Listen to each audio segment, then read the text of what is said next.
Hi, my name's Neil Johnson. I'm a director. I've been a director since the age of 21. I'm now 44 years old, so that makes me a director of 23 years experience. I want to give you a little overview of who I am and what I've actually done. I started doing music videos back when I was about 15, back when, VHS was king and film was golden.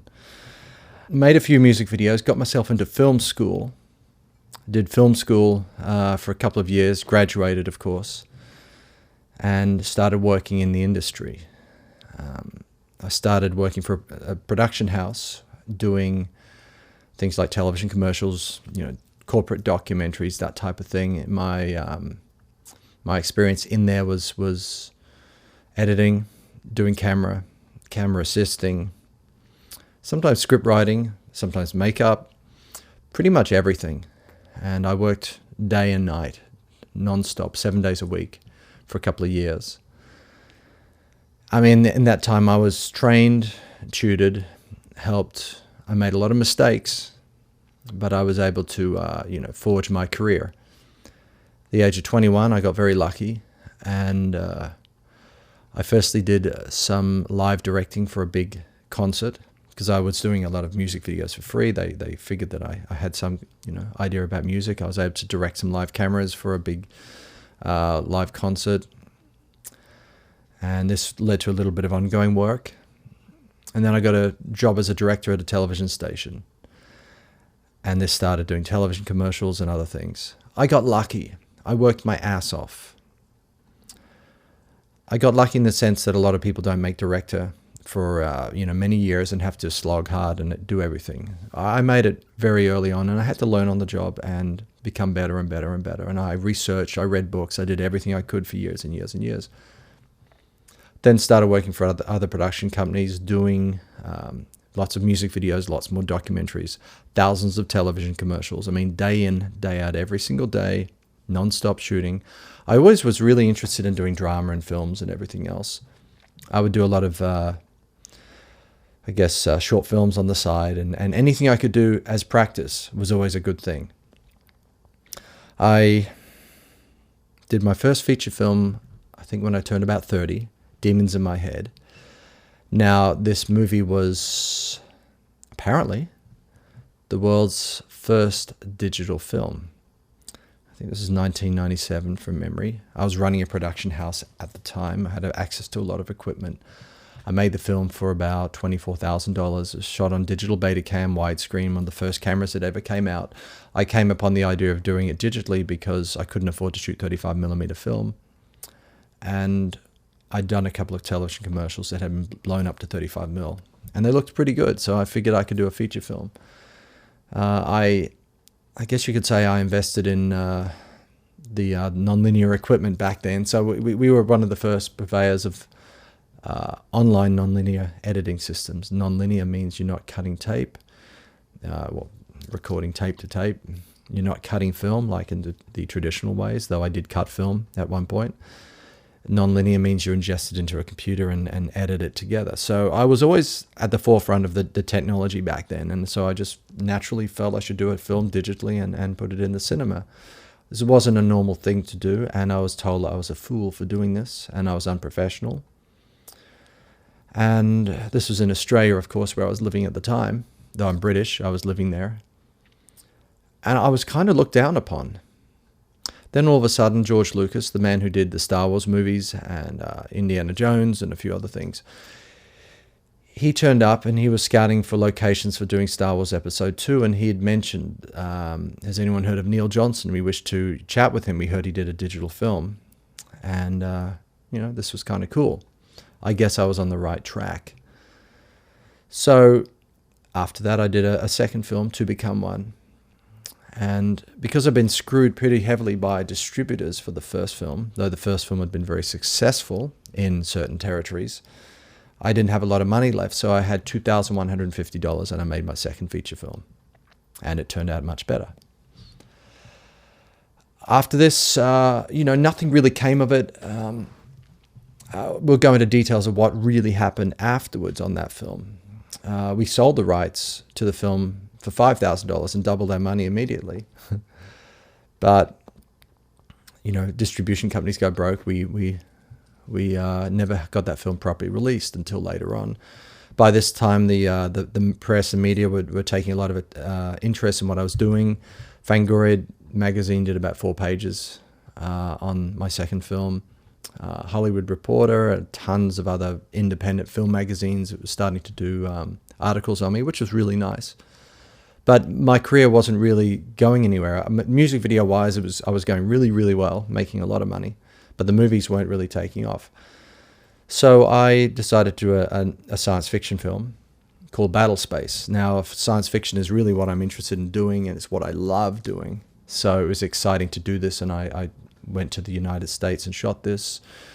We shot in Arizona, Los Angeles, Copenhagen, Berlin for a couple of little shots. I mean, everywhere. But the film was kind of, I guess you could say, plagued by a lot of misfortune. There's an entire documentary about what went wrong during this movie, the movie called Battlespace. So I suggest you get your hands on that and watch it. But in this time, I just wanted to make a science fiction film. I think it was about the year 2001, 2002. The company who I'd elected to do the special effects had gone broke, and they took all the money that I had left for the special effects. So I was then forced to figure out how to do special effects myself. I guess this is before the real desktop revolution of special effects. So I was, again, trying to figure out how to do this myself without, huge amounts of money. It took me about 2 years, got the effects done. I mean, it was a big effects movie in the end. And somehow we got the film finished. Despite the fact that most people should have given up or would have given up, I decided to just get the film done because I wanted a science fiction film done, and this was what I had to do.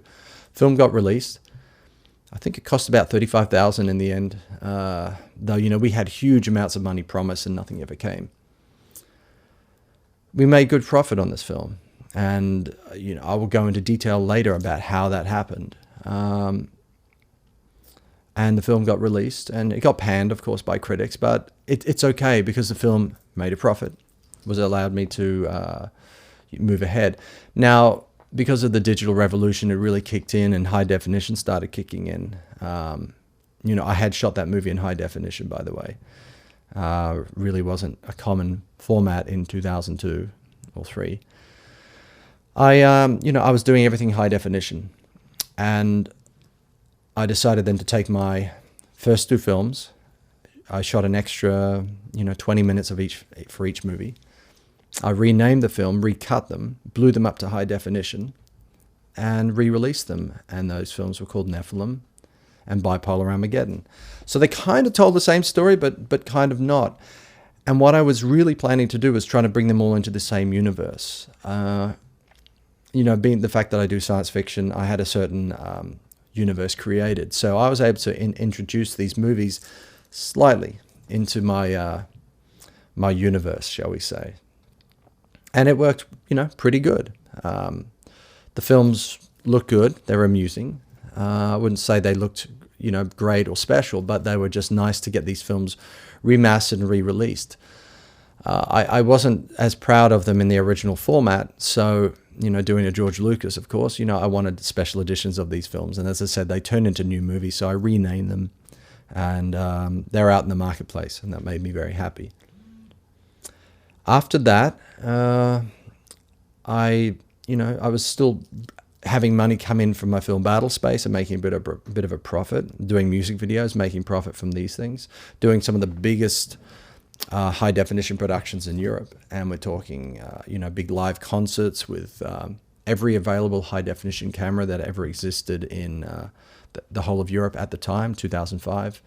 32 cameras in all, 3 camera cranes, cameras on wires, cameras on electronic dolly things down the front, massive productions, budgets that were over the top.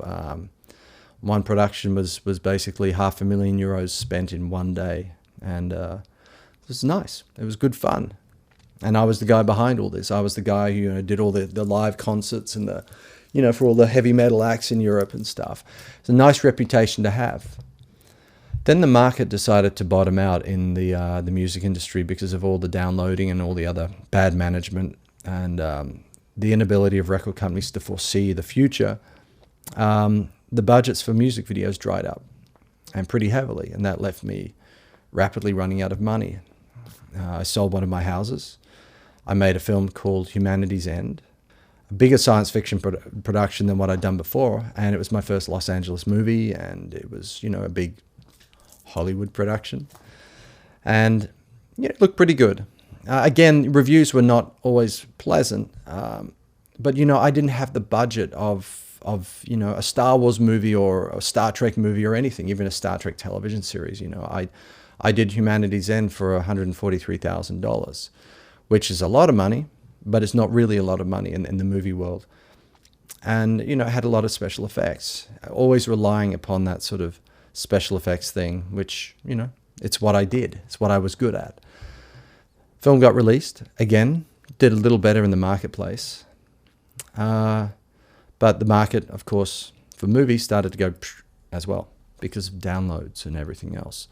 So the days of the $1 million movies and the $5 million films and, being common and making money, these days seem to be dwindling. And it might have been great 5 years ago, doing $1 million movie, and people are still trying to do movies in that level.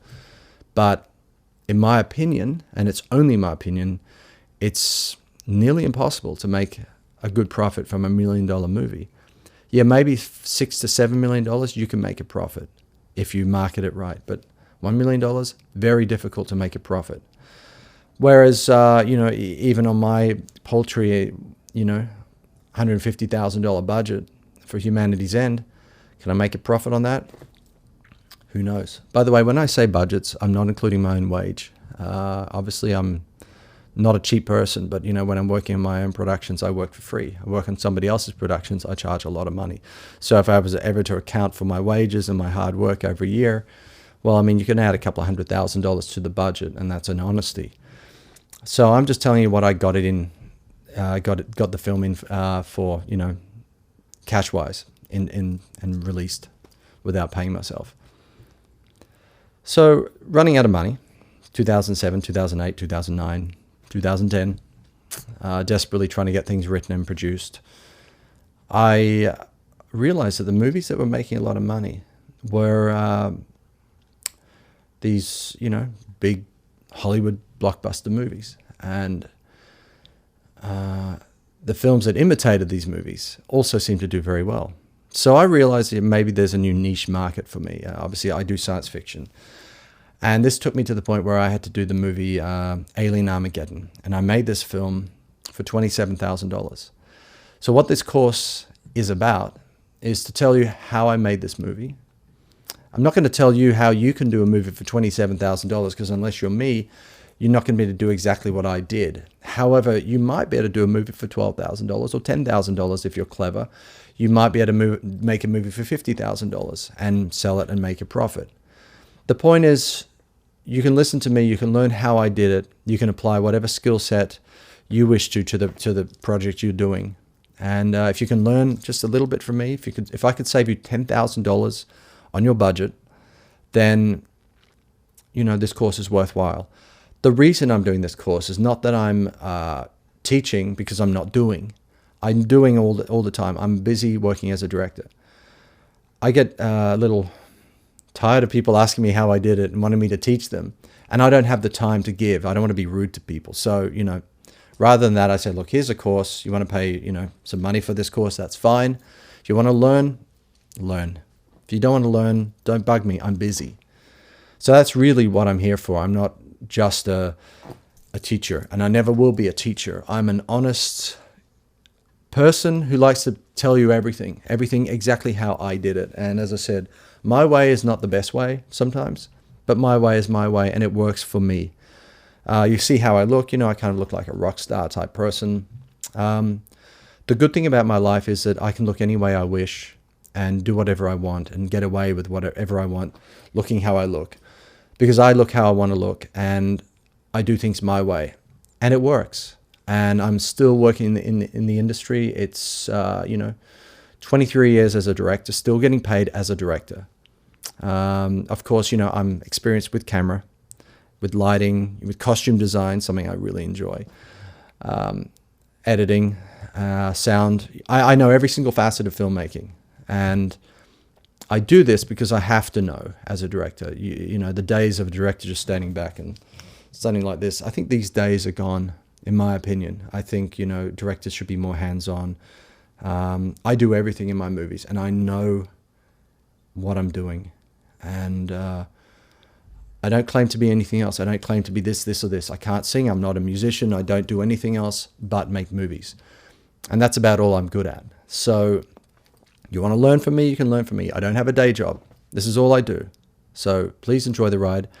This whole course as a way of helping everybody. Because if I help you, one day you might help me. We all work together, we can make a better industry. And the more successful we are business-wise, I think the better the industry becomes. We all have to band together and make a successful industry. It's a business. It's not art. As much as it's artistic, I'm a very artistic person. We're talking about the business here of making movies, and this is the whole point of this. You make one movie, it's successful, you can make another. You make one movie that's artistic and amazing, and nobody likes it, and you can never sell it, well, you've thrown your money away. And I think that's not clever, because then you can't go and make a second movie.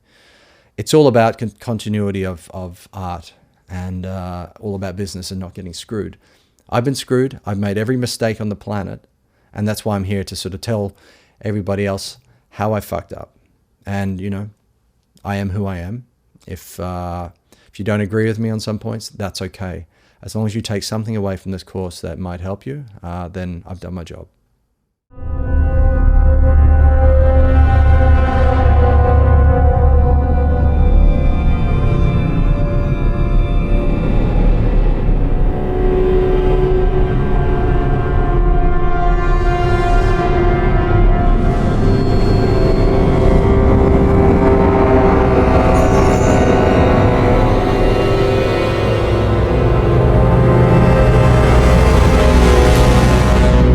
Before you were captured by the police, you killed your own son. What motivated you to do that? Boy had to die. It was cancer. And all those people on the bus, why did they have to die?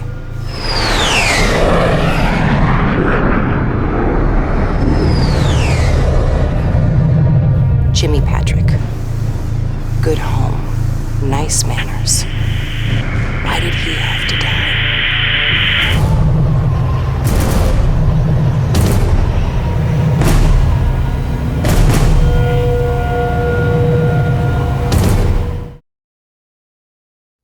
I'm going to explain to you why I did Alien Armageddon.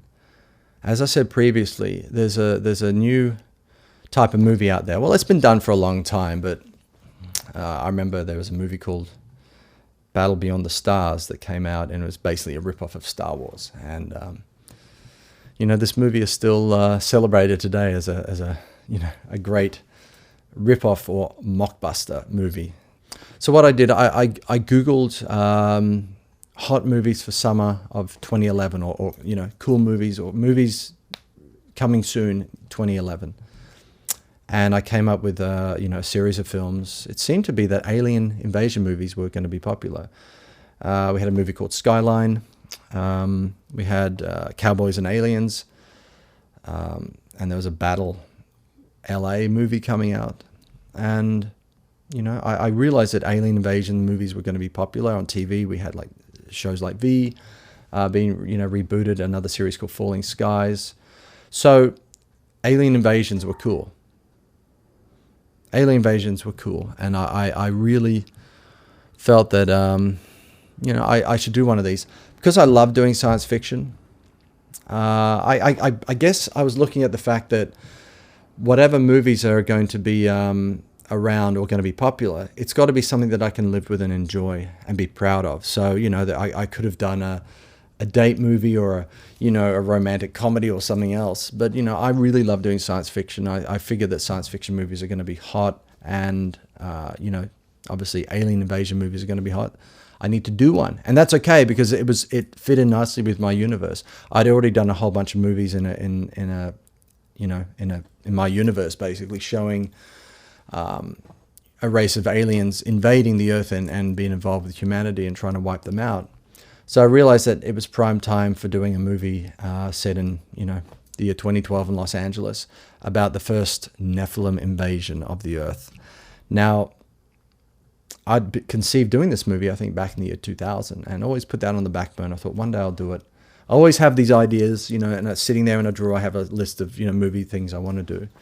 So when I realized that alien invasion movie is going to be hot for the year 2011, I figured that's the time to do it. I think the year 2009, it was like disaster movies, but this is the year of the alien invasion movie. Next year, it's going to be something else.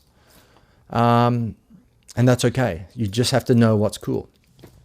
Another example of a mockbuster would be, I guess, look, if people are doing a movie like Thor, the movie Thor comes out, or, some movie. So then somebody else would do a copy version of this. It'd be called The Hammer of Thor or something else. Another example would be Iron Man comes out, and so we might decide to do Steel Man or Metal Man. And I was watching these movies, and that some of these imitation movies were okay, and some were complete crap, but they were selling, and they were getting pride of place over my movies, which are on the shelves as well. My movies were better, definitely, but these movies were obviously selling more and making more money. So I realized, being an imitator is not always a bad thing if you can do it your own way. And yeah, okay, people can perceive that this movie is kind of similar, but it's got some originality to it.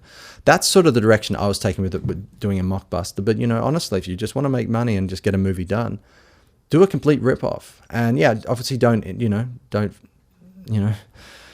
copy too much. I mean, don't destroy don't infringe copyright or anything else. But if you can be clever about it, you can do a movie that looks exactly the same, or cover-wise at least, and can sell really well. The idea is basically to have the movie cover, DVD cover, to look similar.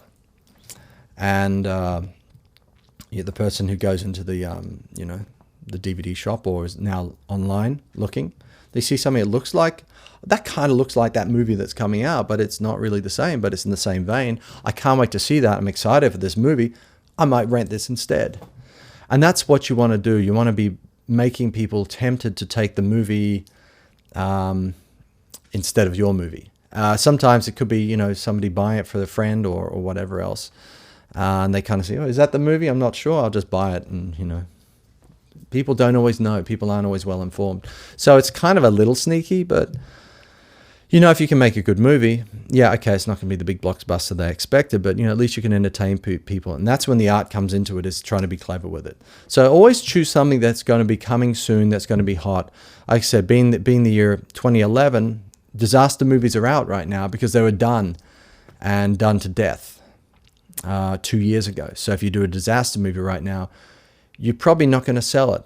But right now you're doing an alien invasion movie, it's great. But in a year's time, an alien invasion movie may not be so hot. So got to choose your marketing and be clever about it.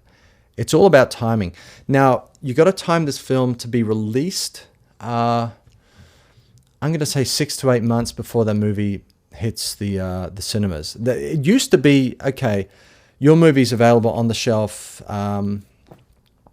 at the same time, as this movie is on the DVD shelf. It used to be like that, but because DVD stores are going out of business and everything else, you want to time the movie to be available to buy from the distributors a couple of months before the actual real version is coming out. So, say for example, I have a movie called Aliens and the Cowboy, and I want to have it coincide with the release of Cowboys and Aliens.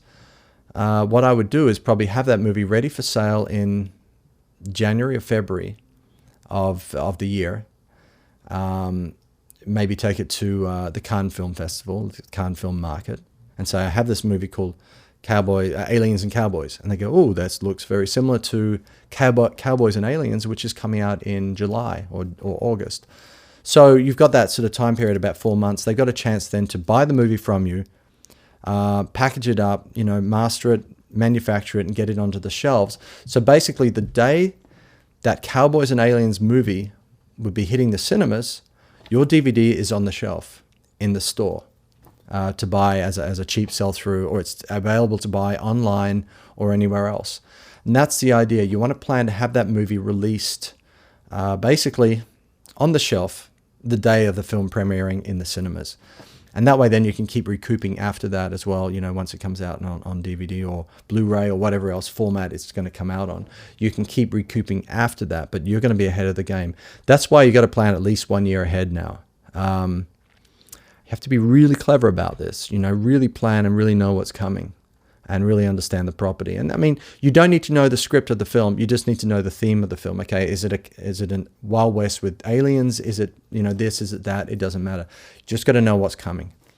So that's why I do mockbusters. And it basically means a sale.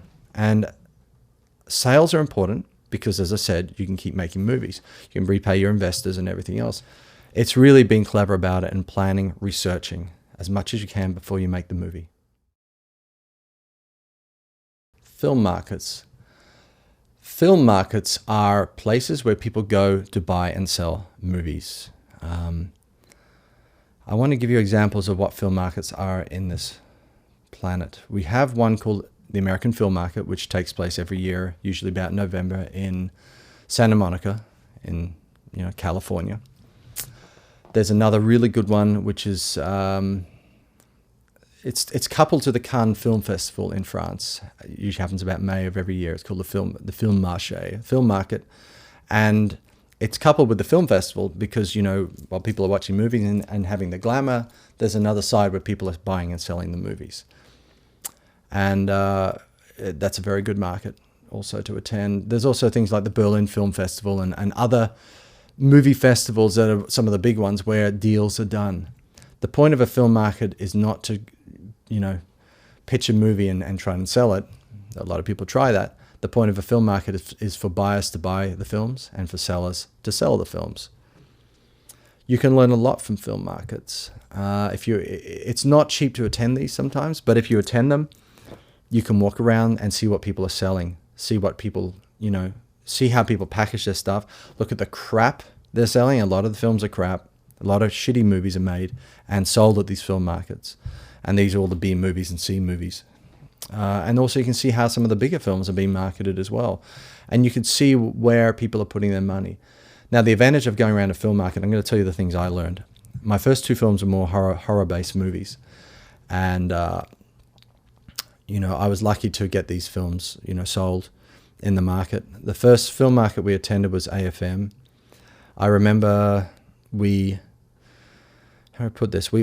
sold to a company. And they took the movie and, took the rights to that film and then sold the rights on to other companies. And I was able to walk around the market and see what was cool at that time. And thankfully, horror films weren't that big at the time. So we were able to sell the movies, fairly quickly. That being said, 5 years later, I could walk around the market and see everybody had done horror films. Everyone had got a little mini DV camera and, try to make a horror film that always looked like a pile of crap. But that's what people did. And so the market was flooded with horror films. And I was able to learn at that point that to do a horror film is professional suicide because, I'm only going to be coupled with all these other piles of crap. And yeah, okay, my films are crap too, but that my crap is better crap than their crap. So, I wanted to stand away from these people. And I was able to see that there was almost no science fiction film. That's why I did my third movie, Battle Space. But the good thing about it was I could sit there and just meet people and chat and be professional and don't sit there and start pitching your ideas and acting like a douchebag and, trying to do deals and, try to act cool and everything else. You just go in there honestly and say, look, hey, I know you're busy selling your movies. What's popular right now? What are you looking for and what sort of stuff? We want to know what the market is. And sometimes I'll be nice enough to tell you these things. A lot of actors will walk around there trying to, impress and everything else. And that's okay. That can work for people. Actors have met directors like me who are, actively hiring people. So it does work sometimes. But it really is a place for buying and selling movies. As I said, you just walk around, pick out some brochures, read the things, see how people are marketing their finished films. And it really does teach you a lot about, what you should and shouldn't do. And obviously they'll have screenings at these film markets as well, and you can sit down and watch the movies and just watch the audience and watch the buyers. You know, they'll sit for 10 minutes and walk out. They'll, you know, all they really care about is, you know, what have you got? Who's in it? What's the budget? You know, that type of thing. They don't care if the movie's good or bad. They just want to know what the points, the selling points are. When you do a trailer for these people, all they care about is, you know, how much action have you got or how much, you know, excitement. If you've got a drama film, it's a really hard sell unless you've got somebody really famous in it. So that being said, markets are good ways to learn what is popular, what is not, and you can watch and gauge what is selling, what is not selling, what has, you know, a bit of excitement and what doesn't. And often, you know, I remember some sequels to some movie based upon a computer game that wasn't so big.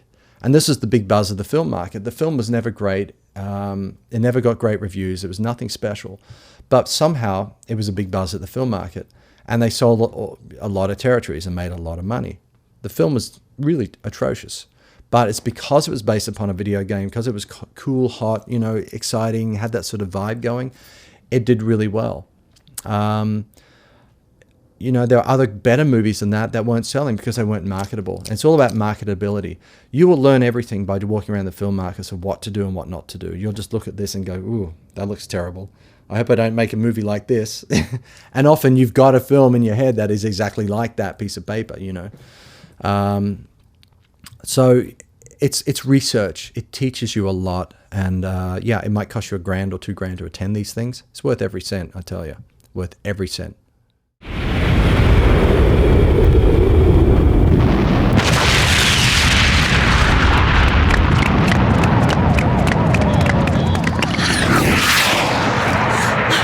Smarter. They're learning. You think so? Hold on. In wake of the destruction we've witnessed, including the loss of my hometown, San Francisco, we offer a full surrender to the invading forces. So let's talk about special effects. Why would you start thinking about special effects so early on? Well, of course, if you're doing a mockbuster movie or a movie that's science fiction or action, you want to know about effects early.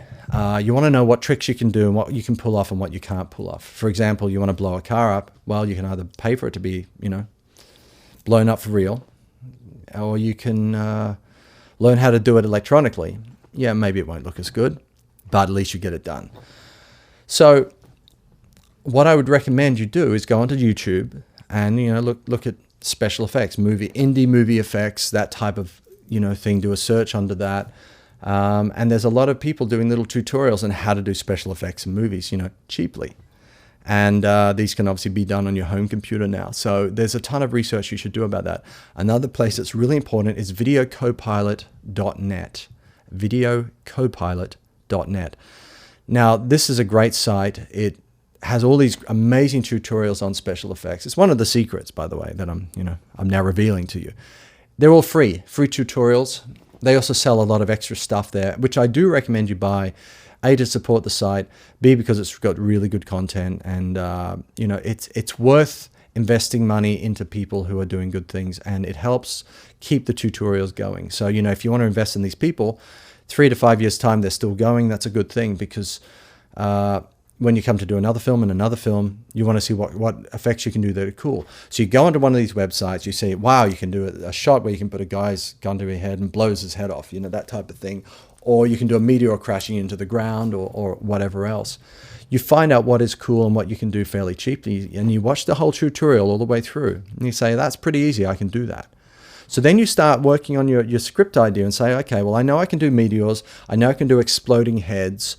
You know, I know I can do, you know, big zoom downs from space effects and, you know, a few things like that. So you say, what movie can I do? What's, you know, how can I incorporate that into my script? Does that mean I can do a you know, superhero movie? For example, you might think, okay, I want to do a superhero movie about a guy who's got this, you know, ability to shoot fire from his hand. So you think, how am I going to do that? No clue. Go on there, and guess what? They have a tutorial on how a guy can shoot fire from his hand. You think, well, great. You look at that, and you think, okay, that works. I'm going to do a movie about a guy who shoots fire from his hand. And that could be the only effect you do. but at least you know you can do that, and you're starting from a very strong position. So research what special effects you can do early on. It really helps, deciding what type of movie you're going to do. I mean, just be aware, if you want to do entire armies of, soldiers coming across wielding swords and explosions, it's really hard to do that right now. Believe me, it's really difficult. Don't do it, Don't do it unless you really know what you're doing. Don't plan it unless you know what you're doing. That being said, one guy with a gun to his head committing suicide, head explodes. That looks pretty good too. If you can do that, that's an easy thing to do. So tailor your effects and your type of movie to what you can do. Special effects make your trailer. They help make the sale, and they help make the film exciting, and they, give the audience a bit of wow. Script structure and outline. If you build a house, okay, you go to an architect, you draw up the plans, do this and that, kind of a wall here, a wall there, it looks kind of standard, but it's okay. It's going to be a nice house. You build the house, you walk inside, looks good, looks standard. The walls are strong. You walk upstairs, it feels good. You're happy. You built a good home because you had a plan. Now, the same with a movie script. Movies are not just art and fluff and ideas. They're also a craft. They're something physical that should have a structure. Now, here's the reason why. You build a house. Okay, you think, I'm going to put a piece of wood here. I'm going to put a piece of wood there. Wow, I'm going to put a piece of wood here. That feels good. And put this amazing looking house. It looks kind of strange and unusual, but it could be kind of quirky. You walk in the house. It's a little odd. Going to the second floor. The whole thing collapses. Well, you built a house without a good structure, and the same with movies. Movies will fall apart. Usually not in the first 10 minutes, usually about the 40 minutes in, 50 minutes in, if the structure's not there. People will get bored, they'll walk out in droves, and they will, will think you're a complete pile of shit as a filmmaker. So you do want a structure. Now, why is it important when you're doing these low-budget movies? Well, you need to keep people awake. You can't wow people with great actors sometimes, or big sets or anything else. You got to wow them with something else just to keep the story moving. What I do before I say I'm going to do a mockbuster film is I sit down and I figure out firstly what it is, and then I plot it out on a piece of paper over 1 or 2 pages. Then I redraft it and I rewrite the points, and it's okay. Pages 1 to 10, this happens. Pages 10 to 20, this happens, and plot it out. Okay. Then you read over it and say, well, okay, this is exciting, this is boring, this is exciting, this is boring. You rewrite it, you rewrite it, you rewrite it. You've already got some ideas in your head of what you've got to do. You know what effects you can do, so you can start planning your, effect shots or whatever else. And you start building up a little structure. Now, where you really get smart with this is then you start refining your structure. You could spend 4 weeks just going over the structure, over and over the structure, and making it better and better. Now, here's one little trick that I use. People's attention span usually lasts for about, 7 minutes. They've done a lot of tests in this. When I used to do little documentaries on a product or something else, 7 minutes is about the point where people get bored. So you want to tell your story within 7 minutes, or, just have a little scene in the movie, or, a little section that's kind of boring. It can't go for more than 7 minutes. And then wake people up with a piece of an explosion, a bit of action, a bit of drama, a bit of something that's like, wow, what I call a trailer moment, something that people watch the trailer and go, I got to see that movie. So every 7 minutes, you want to drop in a 3-minute piece of action or a 2-minute piece of action. That way, about the 10-minute point, there's always something happening.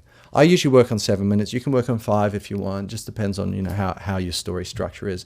Force something to happen every 7 minutes, and or 7 to 10 minutes. You're going to keep people a little more excited. Now, here's the other trick. You start off very exciting. You're going to start off here. You're then going to have an exciting opening. Blah blah blah. It goes for 7. A good opening, explosion or whatever it is.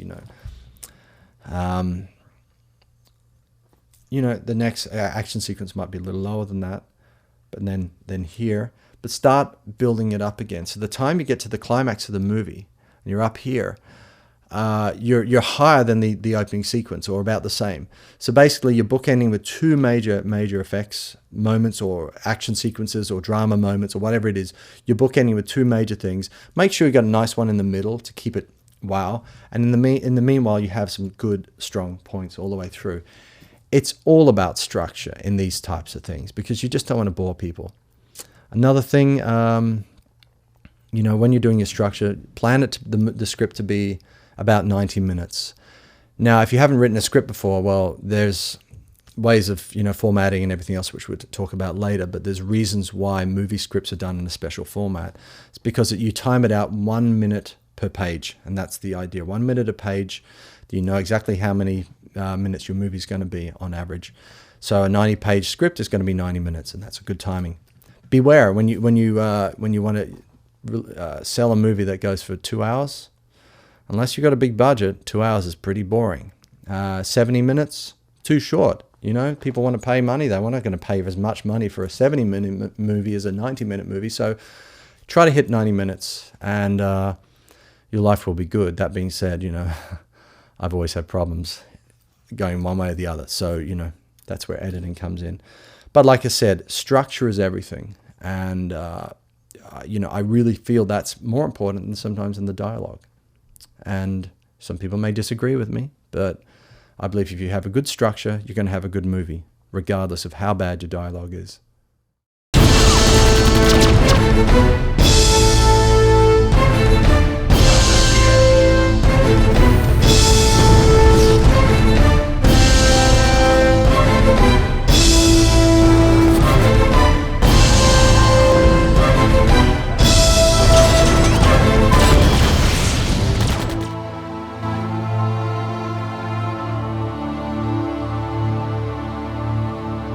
Humanity's End started out in 1994. I'd just written my first novel, The Journey Home, and I decided to write another story about a guy, Darasi Vorde. It was kind of more of a Battlestar Galactica type thing. They were searching for a new home, and they came across the moon drifting in space. They didn't know what it was. They'd heard about a place called Earth, and they investigated it and followed their way to the Earth. And when they got to Earth, they found out that all the Caucasian people had been ejected from the planet, maybe 1,000 years before. There was a big race war, and the Asian and the black people had kicked off the Caucasians from the Earth because the Caucasian people had created a disease that would, was specific to race. So it was kind of a anti-racism story originally. I think it's a very well-written script. And the story is beautiful and needs to be told, and it's an interesting way that they're telling the story. My character has just a lot of, everyday people in him. He's not the normal hero that you're going to see. He doesn't want to be a hero. Bipolar Armageddon was a much smaller, tiny film. We shot that in upstate New York. And also Nephilim, which I guess was the original start of the whole story about the Nephilim. Then Battlespace, my first big sci-fi film that I did, that was shot in Arizona, and we had a pretty small budget, and I think we originally had a huge budget, and it got cut into almost nothing because somebody went broke at the time. And that was really probably what I considered to be his defining breakthrough into the science fiction field. His previous films were perhaps a little more horror orientated. We got that film done, and it started the whole adventure in space. And I guess Battlespace proved to me that I could make a science fiction film for almost no money and sell it, and some people like it, some people don't, and that's fine.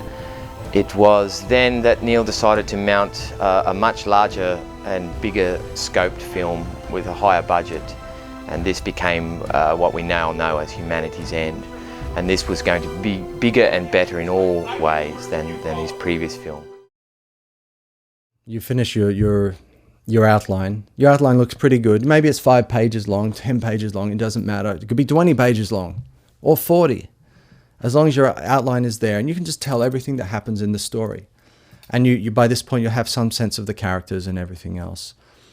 So once you've got your finished outline, then you start filling in the gaps. You start writing in the dialogue, and hopefully you have a nice, finished polished script that goes for 90 minutes.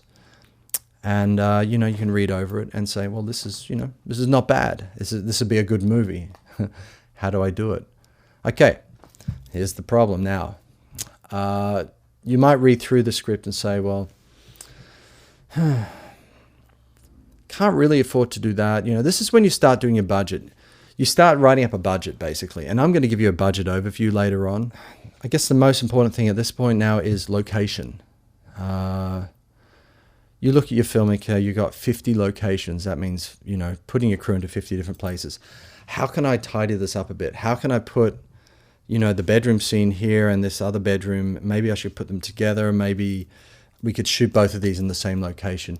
You start consolidating your locations. The more times you move and change, the more frustrating it is for the crew, the more money it costs, everything else. The more you stay in one place, the cheaper it gets. I mean, it's not rocket science, but a lot of people forget this. If you can do your entire movie in one location, you can do a very cost-effective movie. However, it gets a little boring.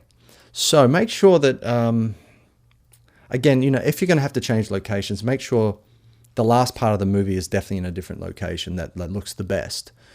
Don't put your best location in the middle because you're only going to go downhill. If you've got an interesting location at the beginning, then you've got this other location that's kind of cool, but, not so exciting visually. Then the last location looks good. That's okay. Act 1, Act 2, Act 3 can have 3 basic types of locations. One could be in Alien Armageddon, for example. We had the city of Los Angeles as the, zone number 1 or Act 1. Act 2 was in the alien prison.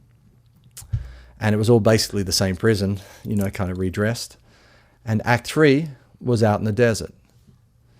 So, that's sort of how I did it, generally speaking. So we know that, so many parts of the film are going to be here, so many parts are going to be here, and so many parts are going to be here. That was the plan. And as I said, when you start, once you've done your structure and your rewriting, really look at your locations and say, can I do this in a different place or an easier place to shoot? Do I have a place I can shoot this in? I'm always thinking about locations. Sometimes I find the locations before I write the script because I get inspired. I say, this place looks amazing. This desert looks incredible. I want to shoot a movie here. I do write things around locations sometimes. And sometimes I'll rewrite once I've found the locations. So a good point is you got your script done, get in the car, go on a road trip for a week and go look at all these locations around and say, I could shoot here, I could shoot here. And while you're on your road trip, you're going to see amazing places, especially if you live in California, by the way, or get away from the city or whatever it is. Once you're out and about driving, you're going to see so many places that you could shoot a movie in and they might be appropriate. So you're going to come back and rewrite your script according to the location.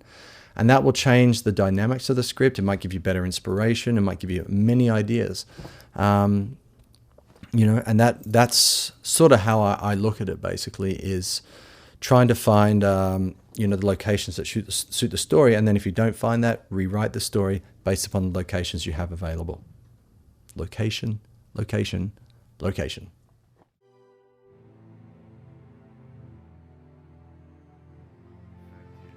Originally, my idea was to rent a house in Palmdale in the desert outside of Los Angeles and build the set inside the house. So the entire house would basically be a spaceship because when I was a kid, I always dreamed of building a spaceship in my own back garden. But I rented a brand new house and unfortunately all the electrics hadn't been done and the place was a bit of a fire hazard and there was like dust clouds coming through because we were right in the desert. It wasn't really appropriate. So I moved out of there, moved back to Burbank, which is the real Hollywood in Los Angeles. And I rented a small apartment there, and the plan was then to basically find a warehouse or somewhere to shoot the film. We came across Laurel Canyon Stages, and they had a pretty much a full spaceship set built already. So we modified that. You can see the spaceship set used in other movies. If you go compare all the films shot in Laurel Canyon Stages, you can see ours really had a great look.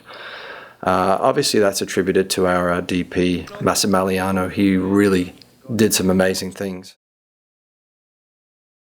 But this next section is budget, and this is the crux of everything. As a producer, as what a movie maker, the budget is everything. And I'm going to go through step by step on how I got to my budget and exactly how I spent my money. Again, this is one of those big secrets, and I really want you to understand how I did it. I'm not saying you should do the same. I'm not saying you should cut the corners the same way I did, and maybe you can cut corners better than I can. And that's the challenge. Here we go. Stage one of the budget. What you do, you get a program like Excel. Let's not go overboard without, formatting and everything else, but, you can get a very simple program in Microsoft Excel, which is great for doing, budgets and everything else. Worst case, you can just do this on a piece of paper and use a calculator. My rule number one with the budget is that everything that's in the budget should contribute to the film, visually. And if it isn't on the screen, it's money wasted, in my opinion. That being said, people will disagree with me, but that's how I made a movie for $27,000, and it looks like $1 million movie, in my opinion. So, number one on the budget list is the sound operator, okay? The sound guy. I'm going to tell you why he's so important. Unless you're really good at sound, you need a really good sound guy. This guy is going to save your ass in post-production. He's going to make all the difference in the world, because a movie that's shot badly and has good sound is still okay as a movie. A movie that is shot badly and has bad sound is a complete pile of crap. A movie that's shot well and has good sound is an incredibly good movie. So, I really feel that sometimes sound is more important than visuals, because somehow people get in their head that, if it sounds good and it's mixed properly, it's a good movie. And it might be cool to have this bad camera footage and stuff, but there's no excuse for bad sound. I went to a movie recently at a film festival, and they shot with the 35mm lenses and this and that, and I thought they were all very clever and stuff. You know what? The sound was atrocious. It was re-recorded later. It was appalling. You know what? It just made the film, it took you out of the moment. It made the film seem so cheap, so ridiculous. They haven't sold the film, of course, and they're only able to show at film festivals because nobody else would actually pay to see a movie with such bad sound. But there really is no excuse for sound, because if you're going to spend money on cameras and lights and this and that, why on earth are you not going to spend your money on good sound? Now, here's a little piece of advertising. This microphone I'm using here is a Sennheiser. Sennheiser have been nice enough to let me use their equipment and sponsor me. I love Sennheiser microphones. They're very good quality. This microphone here costs about $1,200. It's a 416. It's a shotgun microphone. It's great for doing movie sound. It's the least I would use in a movie, the very least, because I know how important sound is. And if you have a good sound operator and he has his own equipment, even better. That being said, when you're hiring a sound guy, and we're going to go into hiring ethics later on, if he's got his own equipment and he knows what he's doing, let him bring his gear. This is the man you need to trust the most. If he says the sound is bad, we need to redo it. Trust this guy. That's why on the top, I have my sound guy. And you can see he was probably one of the highest paid crew members of the film. I have no problems about this. Now, for my film, for Alien Armageddon, I was the director of photography. Why? Because I have some clue about lenses and cameras, and I've used a lot of them. I'm not recommending you do this, but I did it, and I was very happy making that choice. I don't regret that decision for 1 second. My first movie, I had a DP. My second one, I did it myself. My third one, I shared the duties with a DP. Fourth and fifth, I did it myself. Sixth film, I had a DP who was amazing. And seventh movie, I did it myself again. It was done to save money, and I'm going to be honest. So that being said, if you're going to be DPing it yourself and shooting it yourself, director of photography yourself, camera guy, whatever, make sure you got an assistant, somebody to help you, because if you're directing and shooting, it's not easy, and you need somebody to grab those lenses or grab this or grab that constantly. And if you don't, you're going to be in real trouble. So camera operator, makeup again. I think makeup is really important, and if you're really tight on budget, you can't afford makeup, or you get your girlfriend to do it, or boyfriend, or whoever. It don't matter. makeup is important because otherwise people look like crap. If you can afford it, do it. If you can afford a professional, do it. Then makeup effects. I had an effects company who did an amazing job. They cut me a deal. They would never, ever do this deal to anybody except myself because I'd done a lot of movies, and they realized that I knew what I was doing. And I basically got on my hands and knees and begged them to do it incredibly, incredibly cheap. Okay? So, they will never do this again for me, by the way. They did a one-off because they really liked me and they liked my personality. That's the only reason I got these guys cheap, but that's the fact. I needed some creature effects, and they were able to do it for me. It was fantastic. Now, production manager. I call this guy, the everyman. He does everything. He would do everything that needed to be done behind the scenes. He did, and he worked his ass off. He basically does every department. He would do props. He would do wardrobe. He would do permits. He would do everything. Then, of course, I had I managed to get an on-set photographer from a friend of mine. Now, photographers are always great people, and they love coming on movie sets because it's kind of exciting.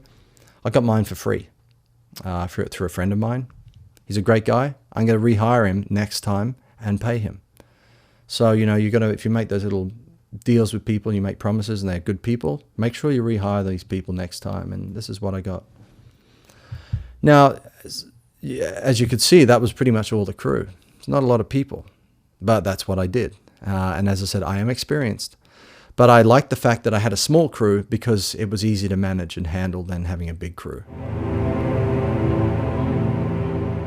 With science fiction, I've always loved, that sort of space opera fantasy stuff. But I like real character interaction. I'm not into these sort of movies that are just cops in space. I'm into something that's much more epic and grand.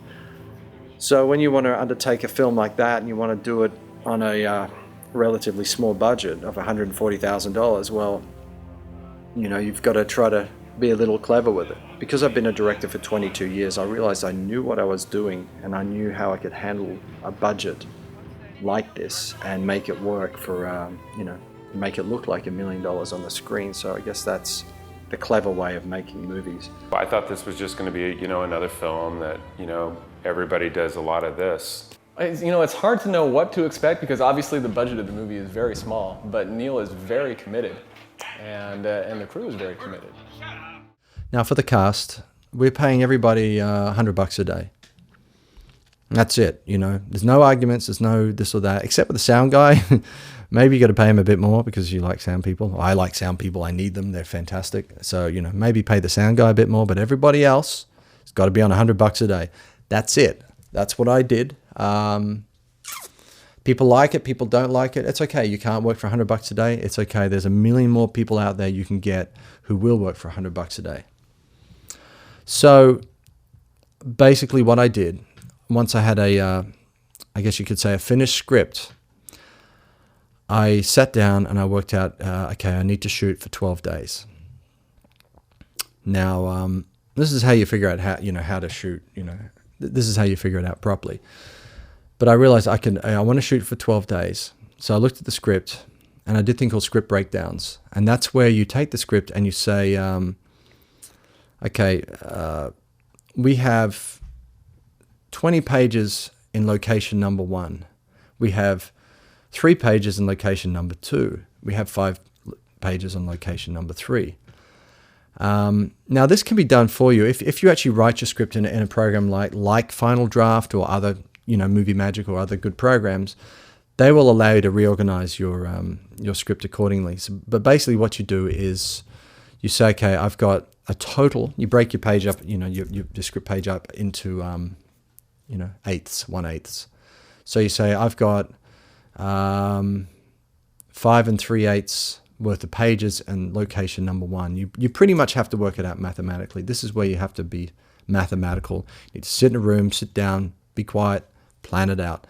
Say location number 1 is blah, blah, blah. Location number 2 is blah, blah, blah. And in this location, I have the following actors turning up, on this day. So you could say I need actor number 1 for 5 days. I need actor number 2 for 3 days. I need actor number 3 for 7 days. And this is when you start juggling your script around accordingly. You think, well, I've only got this person in the background. They're not really doing anything in this scene. So maybe I could save myself $100 if I have that actor not turn up on that day and just have them, out. So you rewrite your script a little bit accordingly to keep somebody out of a scene sometimes for budget reasons. It's no reason to have somebody turn up for a day's worth of work and they're standing in the background for 5 seconds. I mean, that's kind of a waste. So you have to be sure that the people who are turning up are getting a full day's or at least half a day's worth of work. And that's where it comes into your planning and budgeting. So we'll go into that a little bit later. But as you can see, some people were 1 day, 2 days, et cetera, et cetera. And the budget added up for for the entire cast. You can see how much money you're actually spending on the actors. Now we come to physicals. There's many ways you can plan your budget according to the physicals. You can see here I've got things like lighting.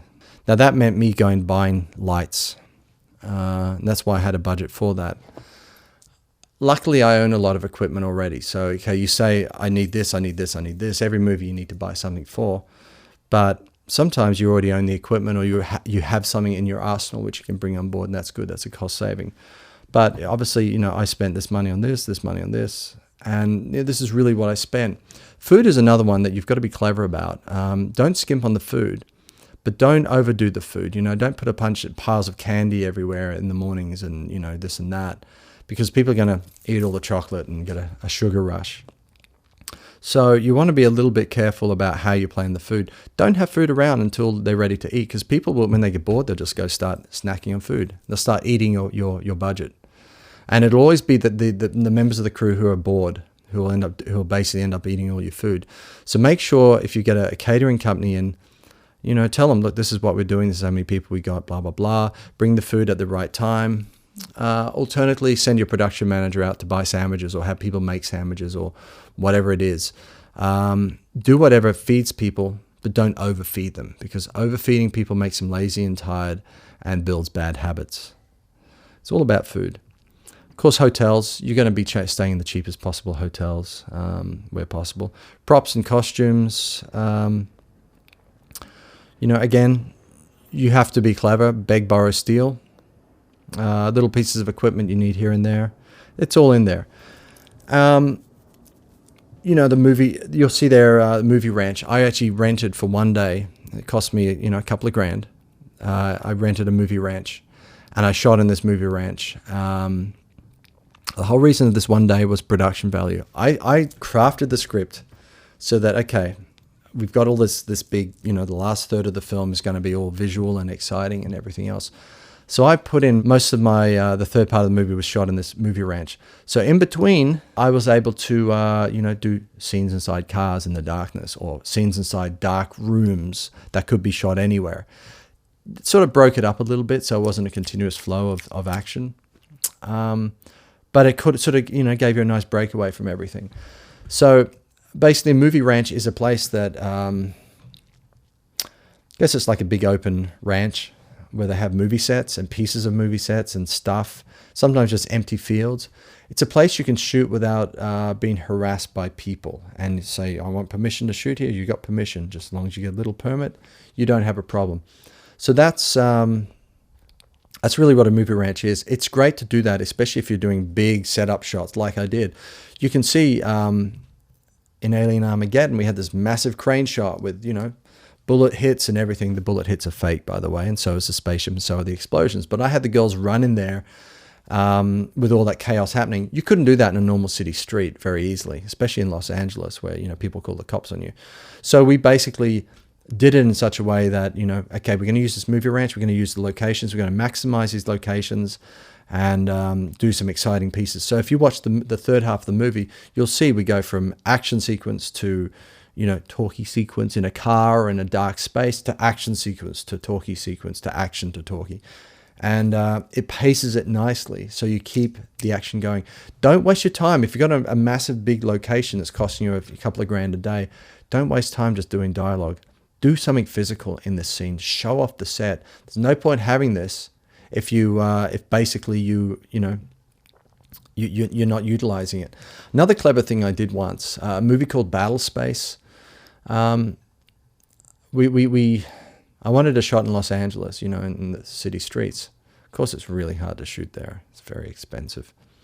So what I did, guerrilla-wise, of course, I got the camera and set it up, on the corner of the street, and basically locked it off. And then I was actually acting in the scene as well, by the way. Not that I recommend you do this, but I jumped in the scene with the actress, and we basically walked up the street and then stopped, and then cut to a close-up. However, when we cut to the close-up to run our dialogue, we wore the same clothes in Australia.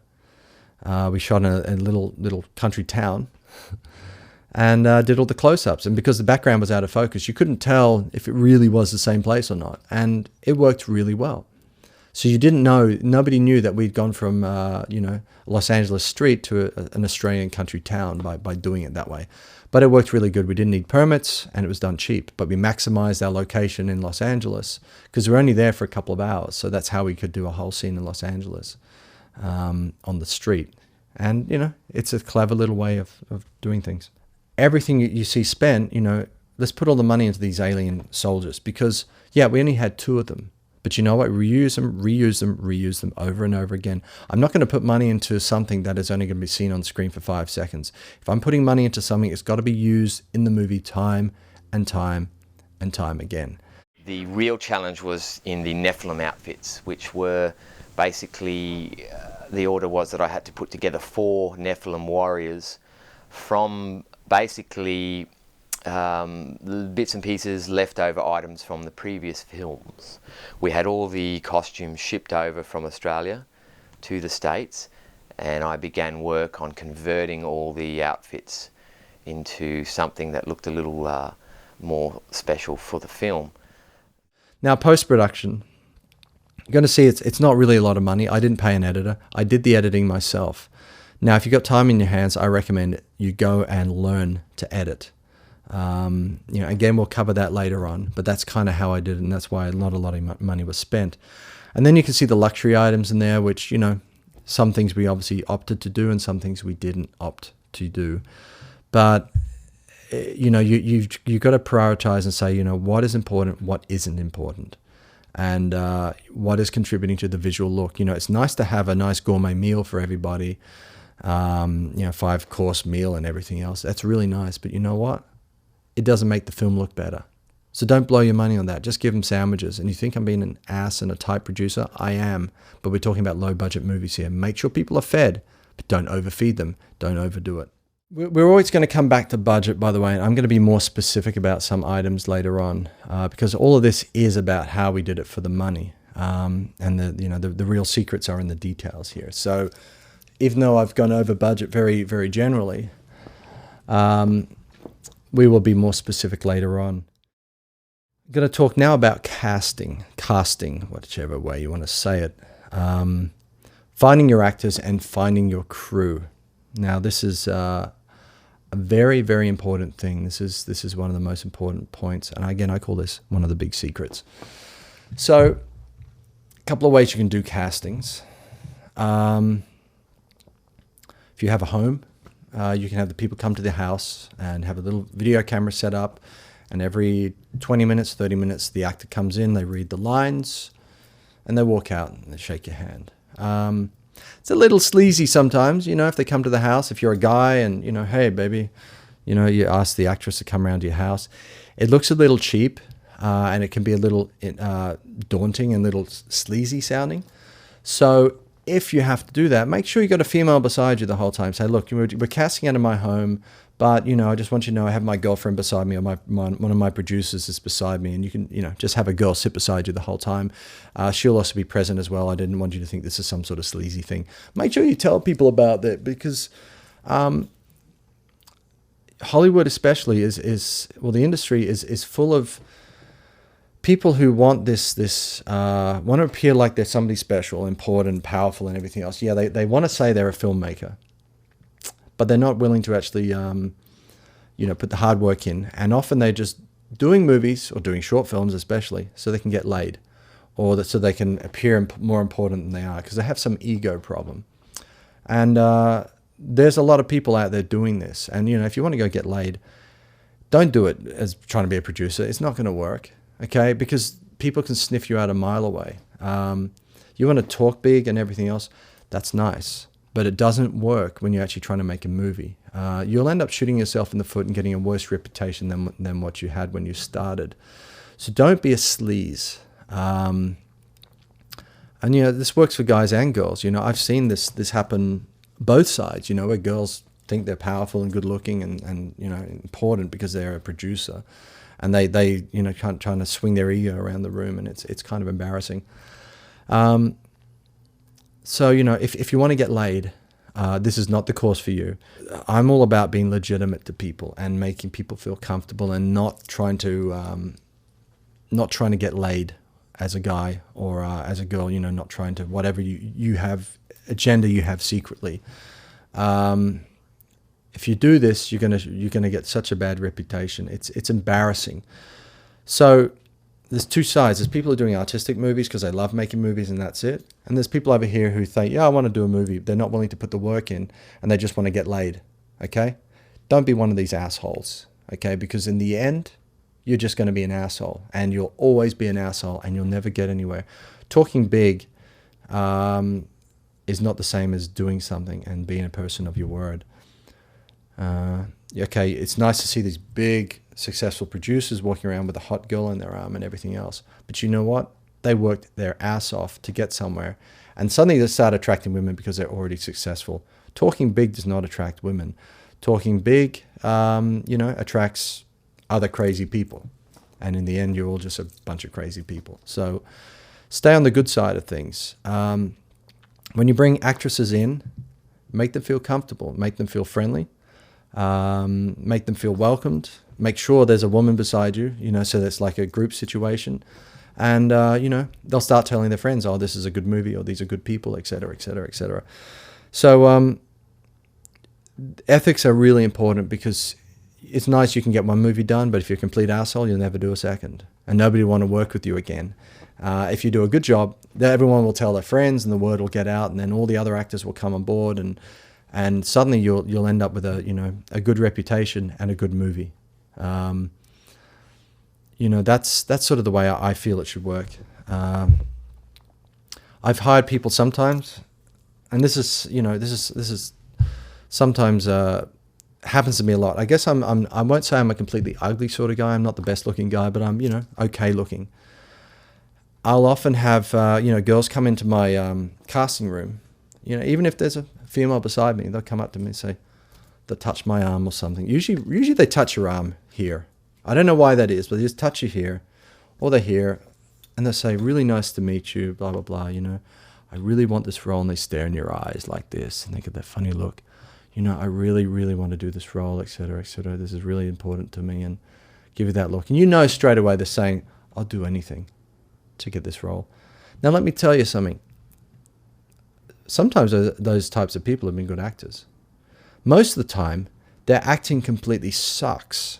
It completely sucks because they know that all they got is their sexuality, so they start using it. Okay, same with guys as well. The guys will do it as well. You know, they'll look good and do this, but they've got no acting charm. You know, they've got no ability to act. So they'll do things to disguise that, and, you know, try to make this and that happen. And I look upon this as fear and lack of experience. The ones who come in are just professional, they're centered, they come in, you know, nice to meet you, very pleasant, blah, blah, blah, blah, blah. They start reading, they do their casting. They're the good people. Just be aware of egomaniacs. They will destroy your film. How I do this, how I know they're egomaniacs is just watch them, you know, observe them, see if they're comfortable in their own skin. Sometimes they'll appear ultra nervous, and that's okay, but sometimes they'll just be too nervous, and they'll be very down on themselves. How was that? I think I did that really badly, blah, blah, blah, you know. And it's like, okay, we know this person could be a little dysfunctional. Just get to know them as a person. Get them in for the casting, do the read. Oh, yeah, they did an okay job. That's good. By the way, always Send the scripts out in advance, all the sides, they call them, the little pieces they're going to read for the casting. Send this out in advance. Let people prepare for it. It's so much better. Don't do cold reading. It's dumb. It doesn't work. It doesn't allow an actor to prepare. And you know what? If they feel a little bit nervous, let them go again and again. Some actors need to warm into the situation. So do everything to make them comfortable. But keep your eye on these people. Watch them. If they're, as I said, centered in themselves and professional, it'll show. And, if they seem to be a bit of a loose cannon, something tells you about, okay, he's acting really well right now on camera, but when I met him, I just felt kind of weird, like there was something funny about him. Trust those instincts, because some actors are really, really good at doing good, they're trained to be casting, good in the casting room. There are courses out there that teach you how to be in the casting room and how to, audition properly. And it's important, but that's not everything. And I've had a lot of actors who have the perfect audition technique, but when it comes to the actual film, they flake, they fall apart, they crumble, they destroy themselves. I've had some actors who are amazing in the casting room. I mean, they just let down all the barriers and did the most amazing thing, and all of a sudden the ego started coming in. And I had a guy who was playing a retard once in a movie, and he was incredible in the casting room. And then all of a sudden, he got it in his head, I'm starring in a movie. I'm going to be the next Brad Pitt. And he started doing acting like this, and all of a sudden his whole acting changed. The retard that I wanted him to be disappeared. And, it could have been a performance worthy of, somebody incredible like, Johnny Depp or something like that. But instead, his ego got in the way, and he started getting all wooden and everything. And I nearly sacked him off the movie. But the point was, his ego got in the way. He was a great actor, but his fears stopped him. He was not able to let that sort of window down. So understand that some of these actors, are they honest people? Are they honest with their feelings and their emotions? If they are, they're going to be better actors. And it's so easy to pick it after you've seen about 20 or 30 actors.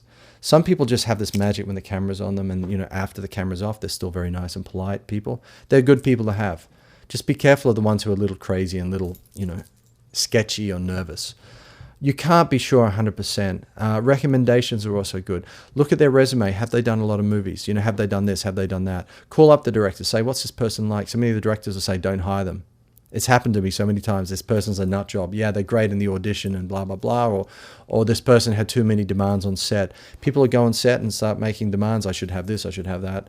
That's great if you're on a big movie, but we're doing low budget movies. And we're here to help these people's careers and to make these people more, famous and everything else. So, be careful about how these people are, how their politics are, their mentalities, everything. Talk to people in a real way. Don't just do a casting where they just read. If it's somebody you really like, you think could be a possibility, call them back, sit down and talk to them. Get to know who they are as a person. Say, is this a person I can live with every day and hang out with and be friends with? Is this a person who's a good person or could be potentially crazy on set? Same with crew people. You're going to hire people who, again, they want to be directors or they want to be producers, but they're doing, sound work. They want to be they're the sound guy or something. And in fact, they want to be something else. So talk to them about their goals and aspirations. And it's good to have goals and to be working in that level. But often these people won't give a damn about sound because they want to be a director. And they suddenly get very critical of you or, everything else. And they start causing problems on set because they're unhappy in what they're doing. And so these are other people to avoid. Often people straight out of film school are like this. I hate to say that, but a lot of people fresh out of film school have these big ideals that they're going to suddenly be this big person in Hollywood and, blah, blah, blah, and they're going to be the next Spielberg. And all of a sudden some guy comes along and said, come and work in my movie for $100 a day. They come on set and they realize they think I can do better than him or whatever. Or they don't like somebody on the crew and they start giving that person shit or whatever. These are dangerous people, again, to have. Now, when I'm going to give you very specific examples, and I won't name the film, but I hired a production design team of people. There were 3 friends who came from a film school, so great. These would be good people. They worked together. They came on set. They kind of had this attitude. They weren't really working as hard as everybody else. They stood back. And, they were giving the script girl shit. Now, the script girl was doing a good job, but they were kind of demeaning her and making her do coffee runs and all this sort of stuff when her job was to be in charge of the script. And I just didn't like their attitude. So I walked up to them politely and said, look, you guys got to leave. I'm finished with you. I sacked them on the spot, kicked them off the set. That was it. I did it very politely, very calmly. They left. I had no problems about that. I could have gone yelled and angry and, done this and that. I just said, look, guys, it's not working out. I can't have you treating my people like this, et cetera, et cetera, et cetera. They left. From that point onwards, the rest of the crew bundled in behind me and they're all very tight. And it taught me that, when you are the person who's, doing the right thing, being forthright and sacking people who are causing problems, everyone else says, wow, this person is, a person we can trust and we'll get behind. So it made the entire film, sacking those people made the entire film better. And, I didn't miss having those people on set because they were causing more problems than they were worth. And I ended up doing the rest of their jobs myself. So don't be afraid to sack people if they're not working out, if they're not, great people. Don't, even with actors, I've had to sack a couple of actors. I've had actors who just said, oh, I can't turn up today because of this reason or that reason. And it's usually a pretty bad reason. And usually they'll lie, by the way. Actors will lie and say, I can't come on set. In fact, what they're afraid of something is going to happen, or, they're going to self-destruct themselves. Actors will basically, have any excuse they can not to turn up sometimes because they're terrified. They have big ego problems sometimes. Don't be afraid to sack people and replace them and reshoot, because if you've got an actor who's done 2 days of shooting and he's got another 10 days to come and he starts giving you grief, you think, okay, you sack that person there on the spot. That means you've got to reshoot for an extra 2 days. But it's better than shooting for 10 days, realizing that person is a complete pile of shit and fucking up the movie. So it is better to get rid of somebody who's pulling the team down than to try to work with them, unless, you got no choice. Sometimes you have no choice. And that's a decision you have to make as a producer. But just beware of people, get to know the personalities. Don't care how good their camera work is. If they're not team players, they're not good people. And I could tell you a lot of stories about directors of photography. I've had 2 really good directors of photography and I've had 2 really shit ones. Now, they were shit because their lighting was nice and standard. But they weren't what I call team players. They would sit there and complain all day and say, oh, I want this, I need this, I need this, I need this. You don't want somebody like that. You want somebody who's going to say, okay, I don't have a focus puller, I'll pull it myself. Or I don't have the reflector board here, I'll figure out a solution on the spot and be clever about it. Some guys will just sit there and complain and bitch all day and make your life hell. And sometimes they'll say, okay, it's now exactly this time, I can't shoot anymore. I need 3 more minutes from you, sir. Please, can you do it? Nope, I'm done for the day. These sort of people you should never hire. And if they give you that sort of attitude, sack them on the spot and don't hire them back. Don't struggle with these people. Always have a backstop. Always have somebody in reserve just in case your department head asshole, has an attitude problem. Sack them on the spot. Have a second person waiting in the wings. It's always better than to sit there and have the whole movie pulled down because of these attitudes. And, I suffered with a couple of DPs and I shouldn't have. I should have sacked them on the spot and actually done the job myself. It would have been a better movie in the end. So, just have courage when you hire people. Be insightful. Use your instincts. You feel this is a good person I like. That's probably the best way to know. If you feel this person could be an asshole, don't hire them. The worst thing is to have assholes on set. Eject the assholes from the set the moment they start being assholes. Give them a warning if you have to. Get rid of them as quickly as you can, because there's nothing like, the set being pulled down. And as I said, once the assholes are ejected, you'll gain more respect, you'll have a happier crew, and you'll have a better production. Another thing I'm going to talk about in relating to hiring people. Okay, just say you want to get an actor who's a celebrity. Okay, well, it's not going to be easy. If you're going to do a film that's a union film, okay, that's one thing. Doing a union film, at least in the US, means that you have to hire a person, and you have to abide by certain rules as which the union dictates to you. An example of this would be the Screen Actors Guild, or SAG. You hire an actor who's in SAG and wishes to work with SAG. They will then need certain requirements on set, and that's okay. If you can work with those requirements and deal with the contracts. There's a lot of contracts. that's okay to do, but sometimes you may choose to go non-union as well. And some actors who are in a union may decide to do the film non-union, and that's a good thing if it works in your favor. I don't want to talk too much about that, officially, but these are decisions you have to make along the line of if you hire union people and non-union people. Both have their advantages, both have their disadvantages.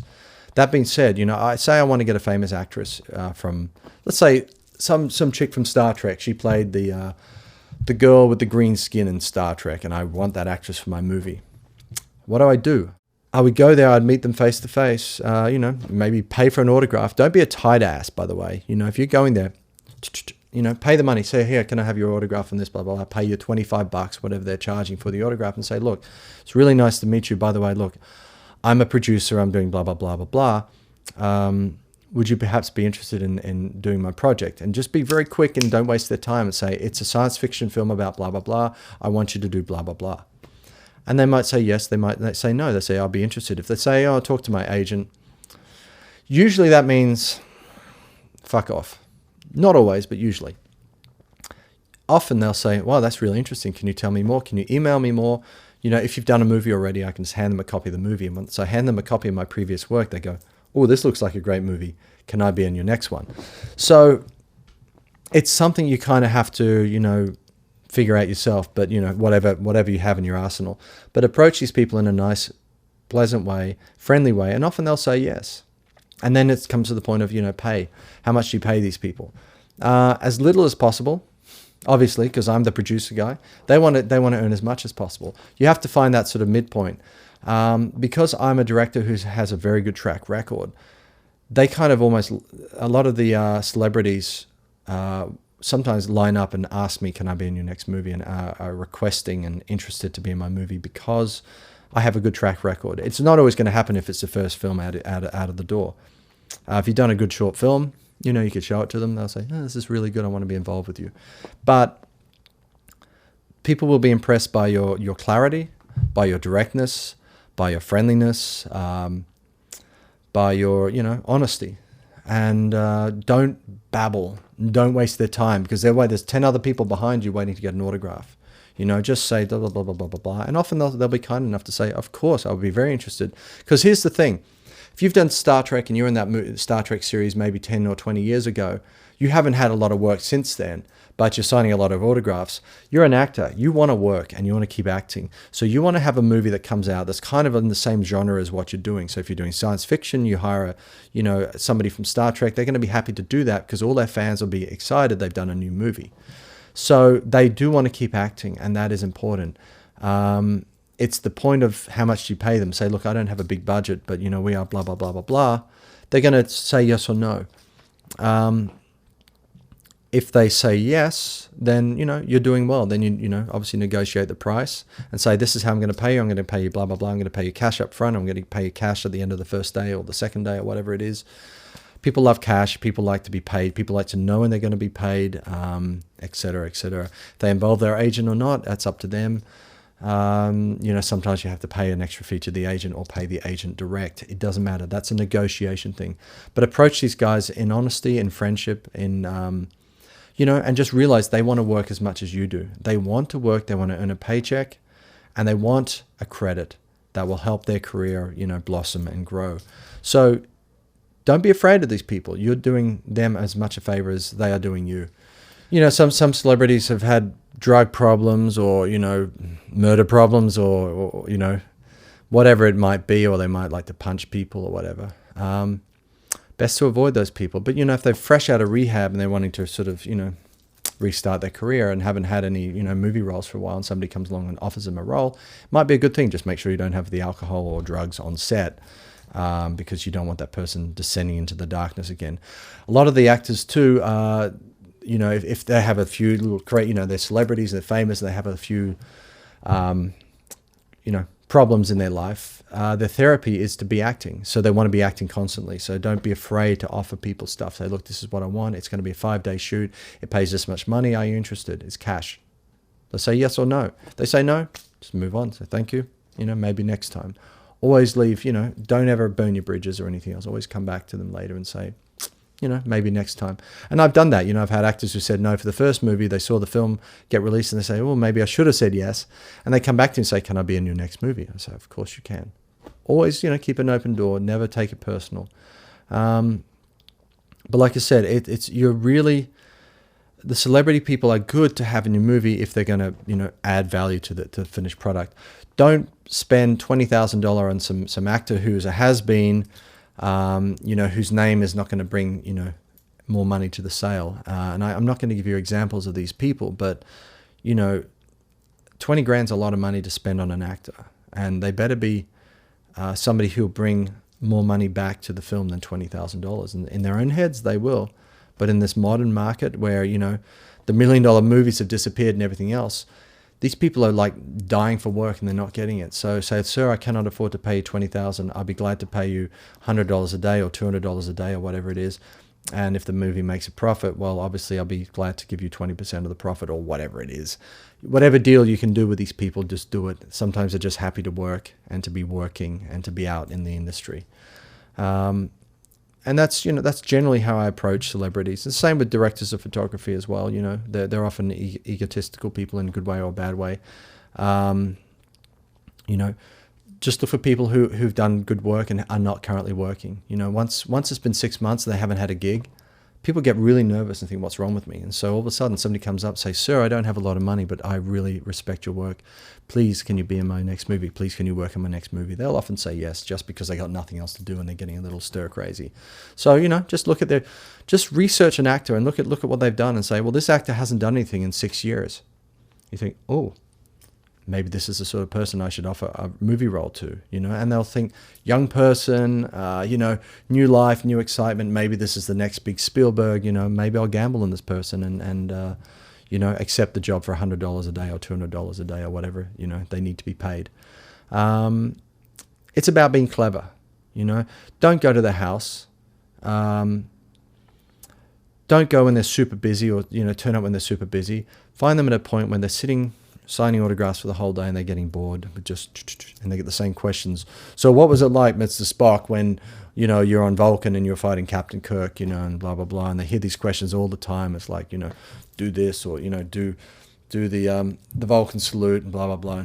And smiling and posing all the time. They get really bored at these events. So go up and say, sir, I really respect your work. I want to like to put you on my next movie. Are you interested? They're going to say, I am. So let's hope you've had your casting session, everything's gone well. You found some good actors who you're proud to have in your movie. So now you're going to look at your script again and say, well, I've hired this person from this famous TV show, and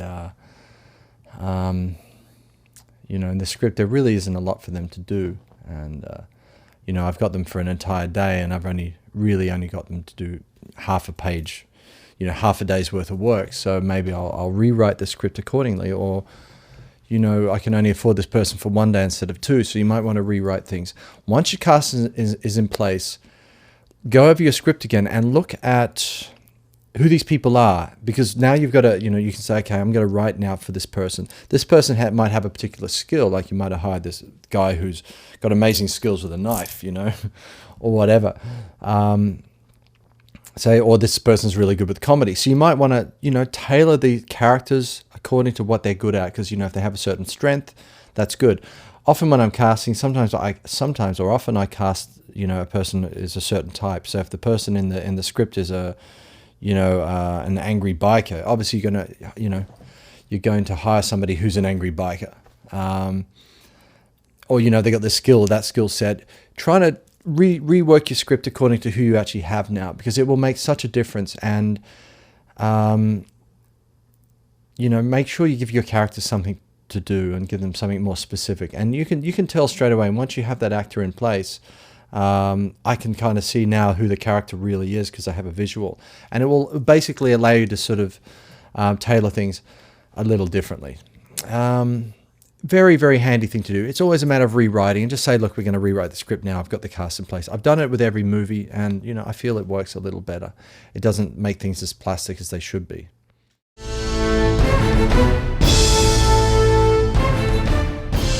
Yeah, he's an ex-military guy. He was kicked out of the military, and now he's kind of just rolling around the universe. The ship that he flies is called the Blue Whale, and he stole it from a museum, although he tells people he didn't.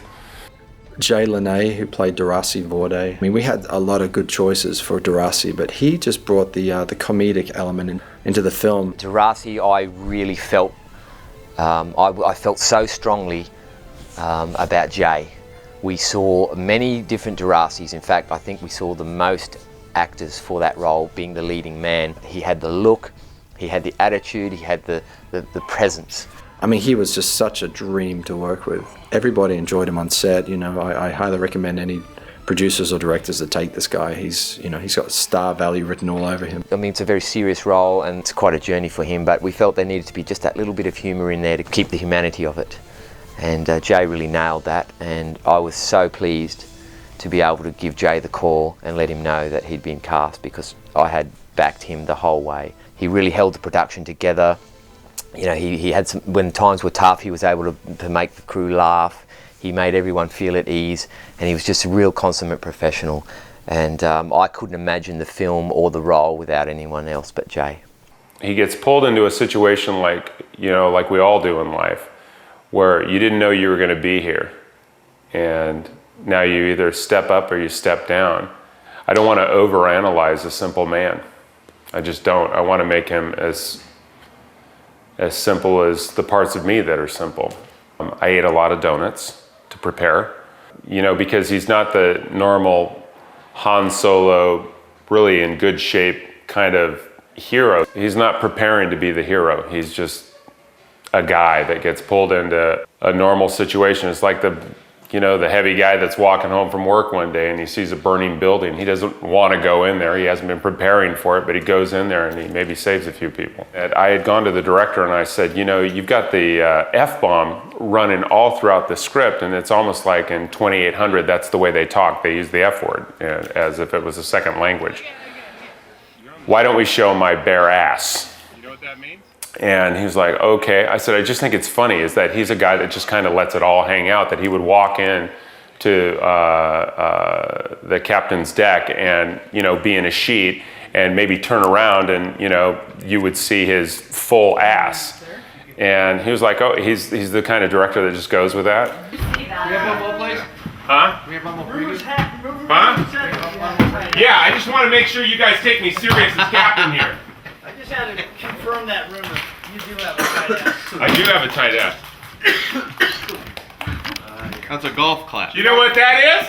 That's 40 years of ice cream. The scene when I died at the end, what I had racing through my head at that time was that, I'll never fish again and I'll never see my kids again. And because I love to fish myself. That was a hard scene to get through without just full-blown crying, but Darasi wouldn't do that. So it was hard for me to keep it in. And that's the texture of that script. Rochelle Valise, who played Contessa. Now, to be honest, I thought there'd be 1,000 choices for Contessa, but there was just one. She came in and she was perfect, and nobody else just had the right vibe for what I wanted. There were some good actors who came in, but Rochelle, I guess, she was it. She was the only choice I had. I mean, it was a no-brainer. How are you? Sorry, I just had to fucking come out. Whatever happens, happens, right? But I feel great. Contessa was a very, very tricky role to cast because we needed someone of a certain, someone with certain acting chops. They needed to be able to play a robot who didn't know they were a robot. They needed to bring some humanity to the role. We saw a lot of actresses from ex-strippers way up to more mature actresses who had long careers. No one felt quite right. There was a few people that we thought they could have possibly pulled off the part. We brought them in to read with Jay. They didn't quite have the chemistry that we were looking for. It was Rochelle who walked in on, I think, the last day of casting. And again, I had a feeling just about her look that she could possibly be be right for the part. And I do remember running down the corridor to Neil just before I brought her through and saying, Neil, I think you should really take notice of this next one. I think this could be her. Is this the most emotional you've ever been acting? Hey, where's my papa? Papa! No, but yes.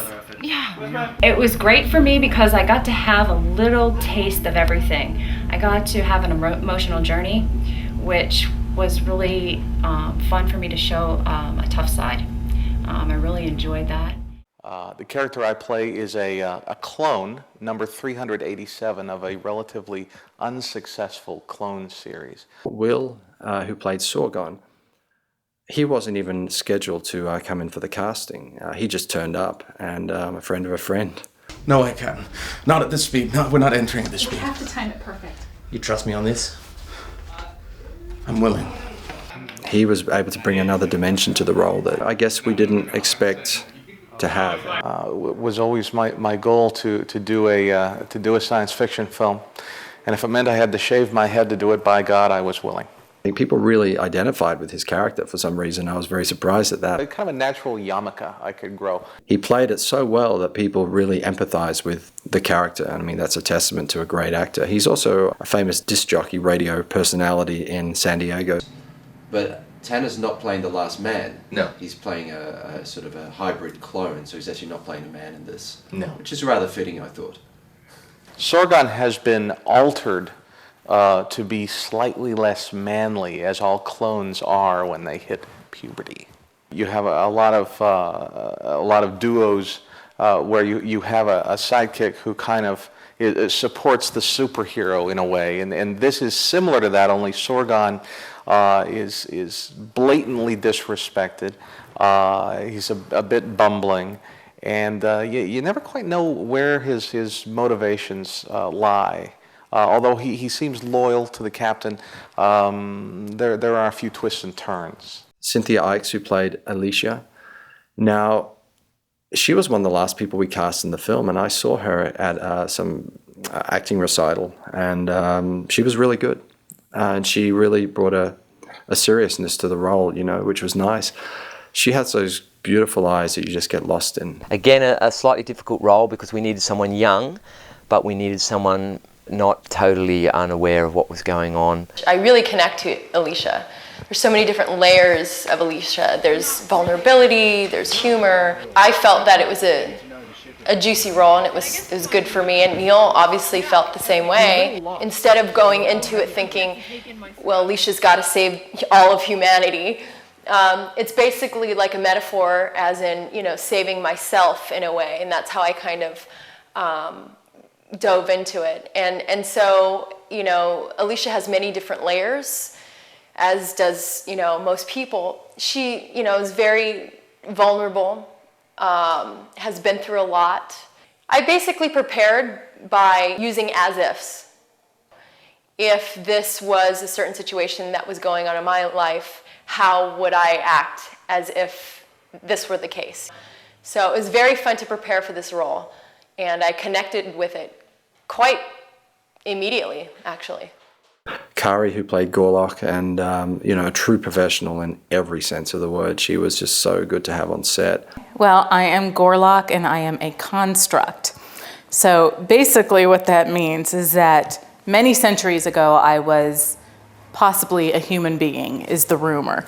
But then we had DNA injected into us to make us higher evolved. So if you look at it that way, I am a higher evolved human being. I think, obviously, I'm a great person who is fighting for my people. I've done many things in the past that I regret, but I am also really on a mission to save the constructs. And I've saved billions and billions of lives. Sci-fi and creating a whole world, you can really go with your imagination. So it's not like any other type of acting job where it's basically a whole made-up world. So how do we justify when we're talking and we don't even necessarily know what we're talking about, when we're having a different language that doesn't exist?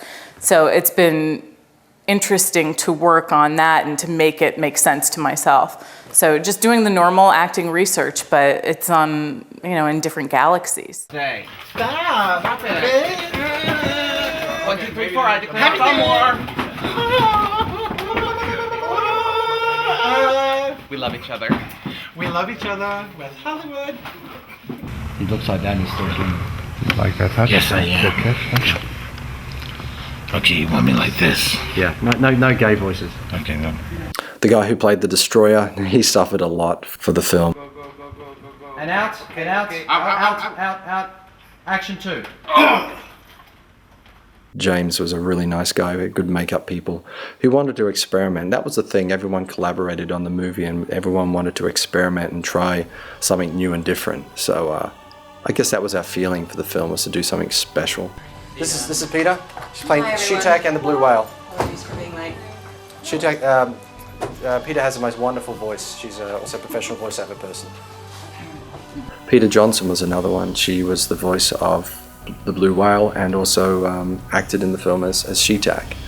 And, I thought that was kind of a cool thing to have her on board. And then, for those people who don't know that, she actually has an Australian accent, and she was able to disguise her accent for the movie. And that was very cool in my books. The acting technique that I use has a lot of imagination work. So I obviously went back, watched the previous movie. I guess there's a couple of previous movies, but the one that was most recently in this universe called Battle Space, which involves the race of the constructs, which is what I am. And so I got a better idea of where they come from, what their motives used to be. This is obviously, I think, 500 years after Battle Space, but the constructs still exist and they still have a lot of the same problems. So that was a place to start. And then, of course, I had to imagine my own existence prior to this point, how I've come to know the Nephilim, probably through diplomatic negotiations and such things, and how we've decided to turn on the humans, basically, and wipe them out. So trying to get this imagined back history in my mind is sort of where it began. So then we're going to move on to one of the most important things in movie making, in my opinion, and this is scheduling. Now, often this will be the job of your first assistant director. Sometimes you can't afford a first assistant director, and that's okay. Scheduling is saying, what we're shooting on what day. It always helps if you can shoot everything in order. It really, really, really, really helps the actors a lot, but often you can't do that. So like I said, if you've written your script in the correct format, and by that I mean it's got to be done in, the standard movie format, which is programs like Final Draft and Movie Magic and other great softwares for writing scripts. Okay, so you basically have one page is 1 minute of finished film. Don't try to reinvent the script writing process, by the way. It's a waste of your time and everybody's time.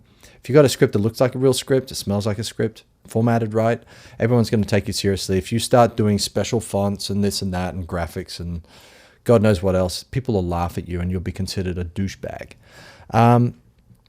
So you have 1 minute per page. So what you do, now this is where it gets really tricky.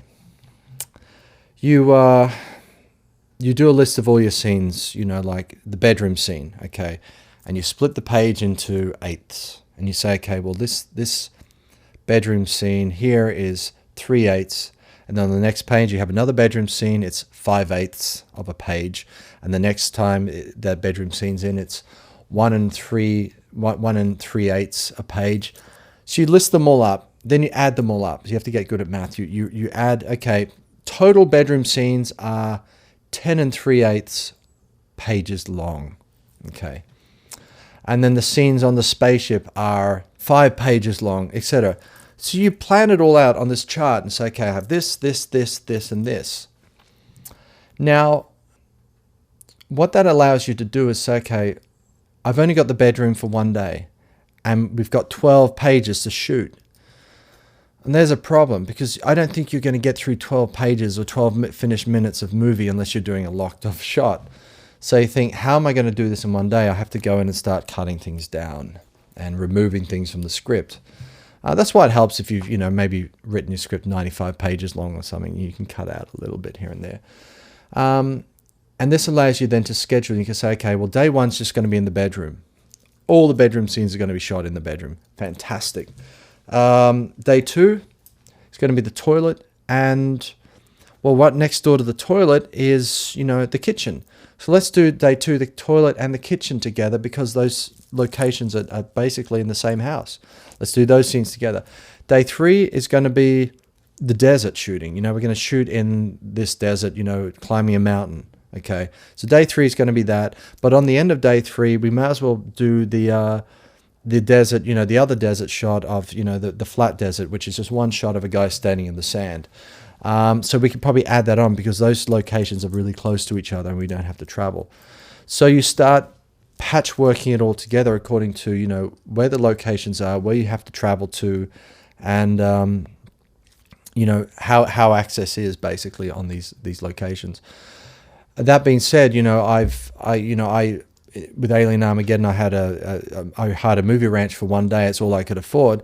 So I said, okay, I had to work out exactly, how many finished minutes would be shot on this movie ranch. Now, here's a little rule of thumb. As a director, I've shot 10 minutes of finished film a day. One day I did 12. 10 pages, shall we say. Let's say 10 pages a day. Sometimes I've shot 8 pages, and sometimes I've shot 5, and sometimes it's been 3. What changes that ratio is how much action you have. So, if you've got a scene that's like a lot of fighting and knife work and people walking across here and doing this and picking up this and doing that, it's going to be harder to shoot that than it is if 2 people sitting in a room talking. That's real easy to do. Yeah, if they're just sitting there talking like this, blah, blah, blah, blah, blah, that's an easy thing to do. Think very cleverly about, okay, what's the content of the scene is. So if it's an action scene, a big fight, gun battle sequence, maybe you'll only shoot 4 minutes in that day. And maybe another day you'll shoot 10 minutes or 10 pages in that day. So you want to be a little clever about that. You're not going to put the whole day as 10 minutes of action. You'll never get it done. You'll say, okay, this day is going to start with an action sequence and the rest of the day will just be talkies. And that's good. That's often what I do. I often put well, here's the rule. First thing you shoot on the first day should be a very easy shot, and maybe even without dialogue or something. That sets the pace for the day. So that gets you going. And then everyone says, wow, that was quick. It's going to be a good shoot. People are very excited when they know that you're shooting fast. So your first day should be an easy day. Don't overblow don't blow your load in the first day. Just do it simple. Second day, a little harder. Third day, really hard, because then the team has got to know each other and you got your pace going. So, don't put all the hard stuff at the beginning. But that being said, once you've got the flow going, it's good to put the hardest, more complicated scenes at the beginning of the day. Because what happens is, you get those scenes done, and you go a little bit over, and now you've got another 5 scenes to shoot. But you think, maybe I can compromise a little bit on these easier scenes. Maybe I can do these scenes as just one shot, because I blew all the time doing the complicated scene, which is one of the big action sequences, and now I've got to make up the time, lost with these smaller talky scenes. So you might have to make compromises. Better to compromise on the talking stuff, the drama stuff, than the action stuff. The action stuff always needs coverage, always needs more attention. So try to put them at the beginning of the day. It does help a little bit. As I said, once you hit lunch, if you can get it all done by lunchtime, then people go, they run out of energy after lunch anyway. So it's better to keep the energy up in the beginning of the day rather than at the end of the day. And that's when you start rewriting your script as well, because once you say, okay, I've got a day and a half in this location of shooting, basically, and I can only really should get that down to 8 pages. So you'll start going your script, you start chopping, cutting things out, changing things as much as you can. It's good to have a few locations that are real easy, that are kind of like a dark room or a bedroom or, somewhere that you can control and say, okay, these are my easy days, these are my easy scenes. Because, it makes up for the crazy action sequences. And you can see that in my film Alien Armageddon. We've got a couple of scenes that are just in the darkness and in the car. And the car stuff, for example, we shot all together. So we said, okay, here's car number 1, get inside, get in the studio, bang, bang, bang, bang, bang. Camera setup was all the same for the car stuff. So we did all the car stuff together, and then we did the exterior stuff separately. And that's why I had day and night and everything else in the film, was because, I didn't want to do the car stuff during the day because you can see all the backgrounds and stuff. So I said, if I do it at nighttime, it's easy to fake in the studio. And that's, they're little compromises I made in the script writing stage. But that being said, it didn't make a difference to the final script. But, marking something as day and then change it to night sometimes can be an advantage, sometimes can be a disadvantage. You have to figure that one out. Another thing with scheduling, if you can schedule really well, say, okay, I'm going to aim to shoot 8 pages on average every day. You can sort of see how you're gauging stuff. That really then comes back to budget. So if you know, okay, the whole movie's got to be shot in 12 days, and I've got this person for this number of days, it's a whole little patchwork quilt. I think that's when your budget really sort of locks in, is when you've said, okay, this actor we've got for 8 days, this actor we've got 7. Once you can, squeeze this person here and there and say, okay, I'll pay this person for an extra day to do this and this and this, and I'll take this person out because they're not needed in this scene, or I'll compromise this scene by, just having it referred to, where's such and such? Oh, she's off fixing the car, or something like that. I had that situation on my second film, To Become One.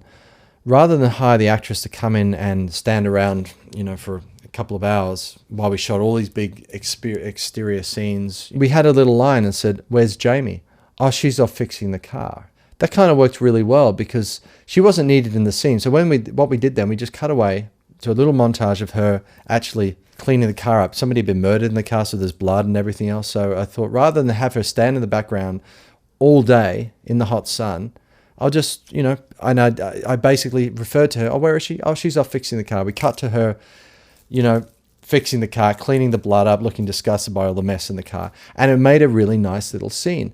It also helped break up, the momentum of the film a little bit, keep it sort of interesting, keep those boring scenes sort of, out of the way. But it also saved us $100 or so, for that day, just in that actor alone. You can save $100 there, $50 here, $50 there. It adds up. It does add up. I mean, my budget's, my Humanities M budget, I was trying to do that for $60,000, I wanted the luxury of this and this and this, and maybe I was a bit stupid about it, but I wanted this luxury, I wanted this. It blew my budget out to $143,000 in the end. It should have been done for 60, okay? That was my fuck up. Alien Armageddon, I tried to do it for 12, I ended up, doing it for 20, 25. That's how it is sometimes. Your budget can go over. But where I was able to save the money in Alien Armageddon was I basically said, okay, well, I'm going to have to compromise here, I have to compromise here, and compromise here. It doesn't matter, because as long as I've got my visual effects and my action sequences and this and this and this, the film's still going to be sellable. It's not going to completely destroy the story. Sometimes they're little luxuries, like a little comedy moment, or, I wanted to have a big battle sequence and, soldiers coming over the hill and this and that. Couldn't afford that, okay? Couldn't afford showing armies in Russia, armies in England, armies in Australia, armies in the Philippines, fighting and everything else. So I just had them referred to and one little effect shot, rather than showing all the battle sequences all over the world. I couldn't afford to do all that, but I was able to be clever about it and, get it through as a bit of news footage. That's the art of being a producer. Say, I'm going to compromise this, and this, but I won't compromise that because that's a visually important part of the movie, and I can't compromise that, but I will compromise everything else. It means losing an actor in the scene or completely writing an actor out of the movie. Do it. If you don't need that person in the movie, don't blow an extra $1,000 and having somebody stand around just being in the background, rubbing their chin and being a comedy and, making 3 or 4 comments, when in fact all you need to do is say, okay, maybe this actor's role really isn't important, so I'm going to give all his lines to this person and have that person out of the scene. There were quite a few people like that. I cut out of Alien Armageddon at the scheduling stage, because I realized I didn't need the mechanic guy. I didn't need the police officer guy. I didn't need these people. They said 1 line or 2 lines or 10 lines. It didn't contribute to the final story of the film. So be brutal. Don't be afraid to cut people out. Don't be afraid to, just keep the core people. When you're watching a movie, all you care about is the main couple of characters, and that's it. You don't care about this person or that person unless they have a really good function in the movie. You want to start shooting, you start scheduling, and speak to all your actors and say, which days are you available, which days are you not available. Before you start scheduling, find out who's available on what day, and start making a big calendar and say, okay, he's not available here, not available here, available here, available here, available here, blah, blah, blah, blah, blah. Sometimes people say, I'm not available at all on any of those days. Well, that's a point where you probably have to sack the person and find somebody else. Always have a backup. Always have a backup. And it always pays, if somebody didn't get the role, but they might be a backup actor, just ring them up and say, look, I'm sorry, you were the second one in line for this. And it was a really hard decision, but I just wanted you to know that, you were my almost choice. But I want to keep, in contact with you because I have another movie coming up later, blah, blah, blah. And then they say, that's great, thank you very much, I appreciate that. And they think they just missed out. And all of a sudden, then you find out that actor, the first actor you chose, can't make it. And you ring them up and say, look, to be honest with you, I fucked up. The actor I hired is a douchebag. I'd rather have you on set because you seem to be the sort of guy I really want. You still want the role? He'll say, yes, of course, thank you. So don't ever burn your bridges. Try to keep people, that you didn't hire still friendly, and just talk to them. And don't just say, don't tell them they didn't get the job. Just ring them up and say, look, I'm sorry I went with somebody else, but I want you to know that you were blah, blah, blah. You always keep this person as an ally, as a friend for later. So then you get to the point where, okay, you've worked out the actors available on these days, and you kind of piece it all together accordingly. And yes, you're going to have to make some compromises sometimes. And of course, because you obviously went on a location survey once when you're writing the script, you had some locations in mind. Now, once you've scheduled everything and you go into these locations and you look at the logistics about how it is to get from the desert to the forest. And it might be a 10-hour drive, and that might just be ridiculous to say one day we're going to shoot the desert, next day we're going to shoot in the forest, because it's going to be 10 hours in between. It's not going to work. So then physically run yourself through all the locations and see what it takes to drive at these times from one location to another. And a good example of this is if you're in Los Angeles and you're shooting in the Valley at a warehouse, and you say, okay, now we got to do a shoot at LAX, and we have to basically leave the set at 4 o'clock to get there. You're going to hit traffic, and it's going to be such bad traffic that you won't get to LAX for 2 hours. So, it's kind of a stupid thing with your scheduling. Just literally get in the car and drive to all these locations. Other times you're supposed to be changing location, and see what it physically takes to get to these locations. And then reassess the location, make sure they're good locations. Because at some point when you've rewritten the script, you might say, well, maybe there's a better location closer by. Or there's closer by to this one and that one, and you'll start changing things again. You'll start saying, well, maybe I can do this place and this place together because they kind of look good. So then you got to find actual locations, like maybe you want to find a business, like in Alien Armageddon, I had a business card shop. The reason I chose that was number one, I was a client of theirs and I would go in there all the time. I knew they were nice people.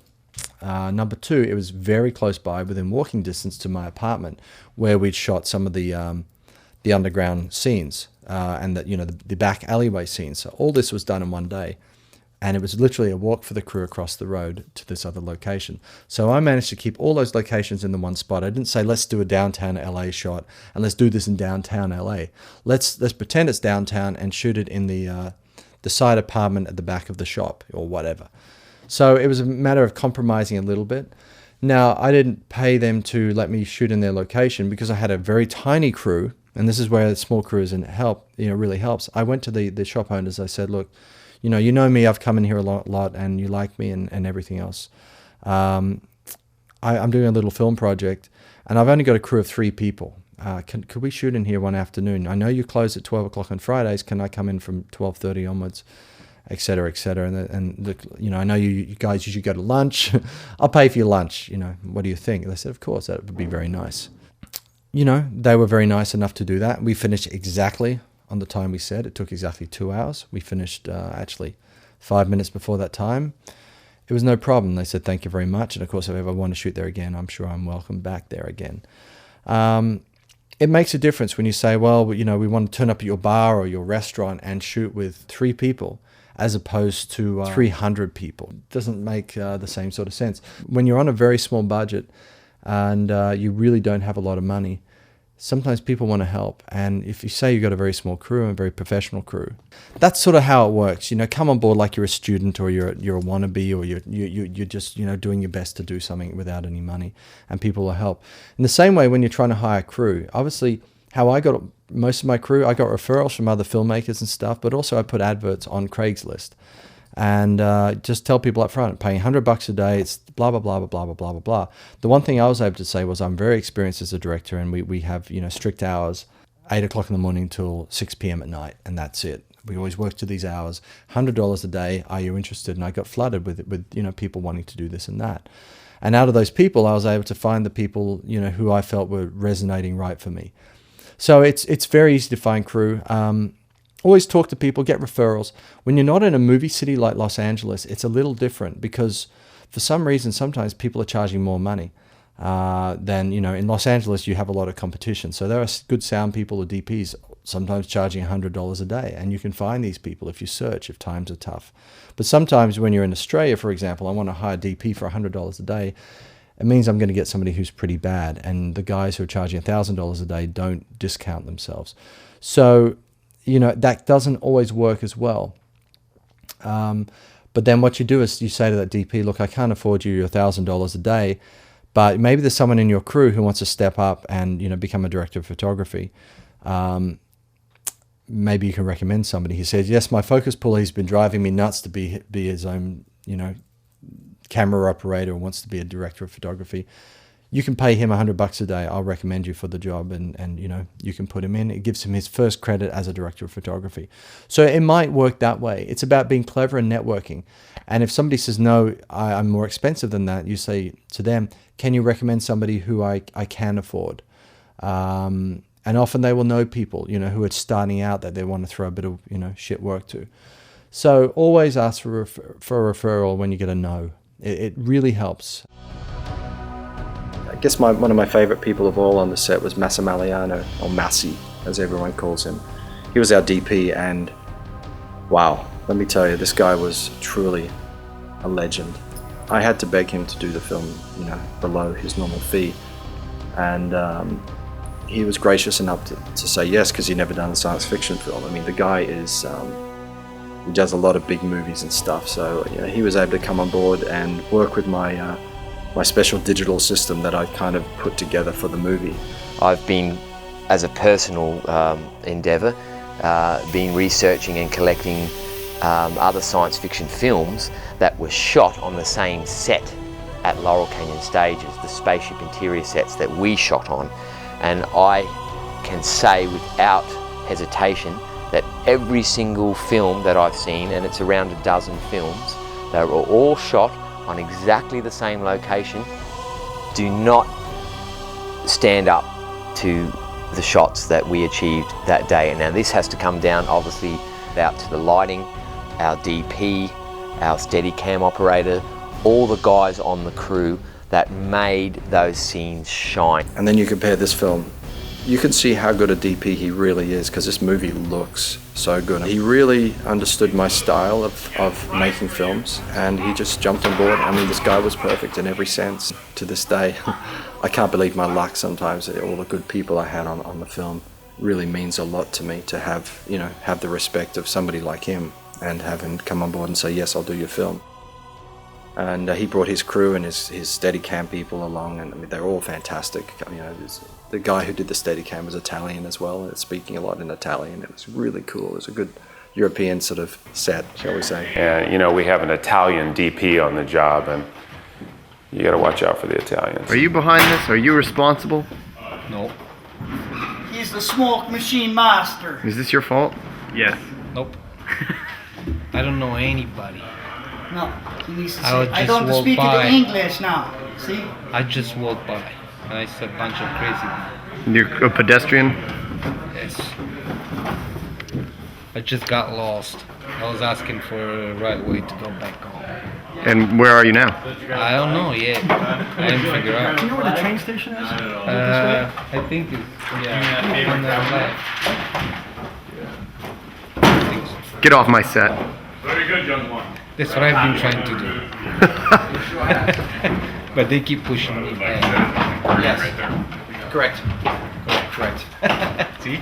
I came on set, and it was a real quick scene where I come in and Deraci's having his moment with Alicia, and I'm doing everything, and I just come back from Mars and I have all this stuff in my hands, and I hear them, and it's just a second. But when I got to film that, it was just me and Neil and the DP. And I come on set, and I think it was a moment before something emotional happened. I don't know, but I walked on set and I saw the two of them. And he was speaking Italian. And I started crying. And they were discussing the scene. And then the DP starts going like this. He goes, what did I do? You know, he thought he did something. And I go, no. I said, you sound so beautiful. I said, you're making me cry.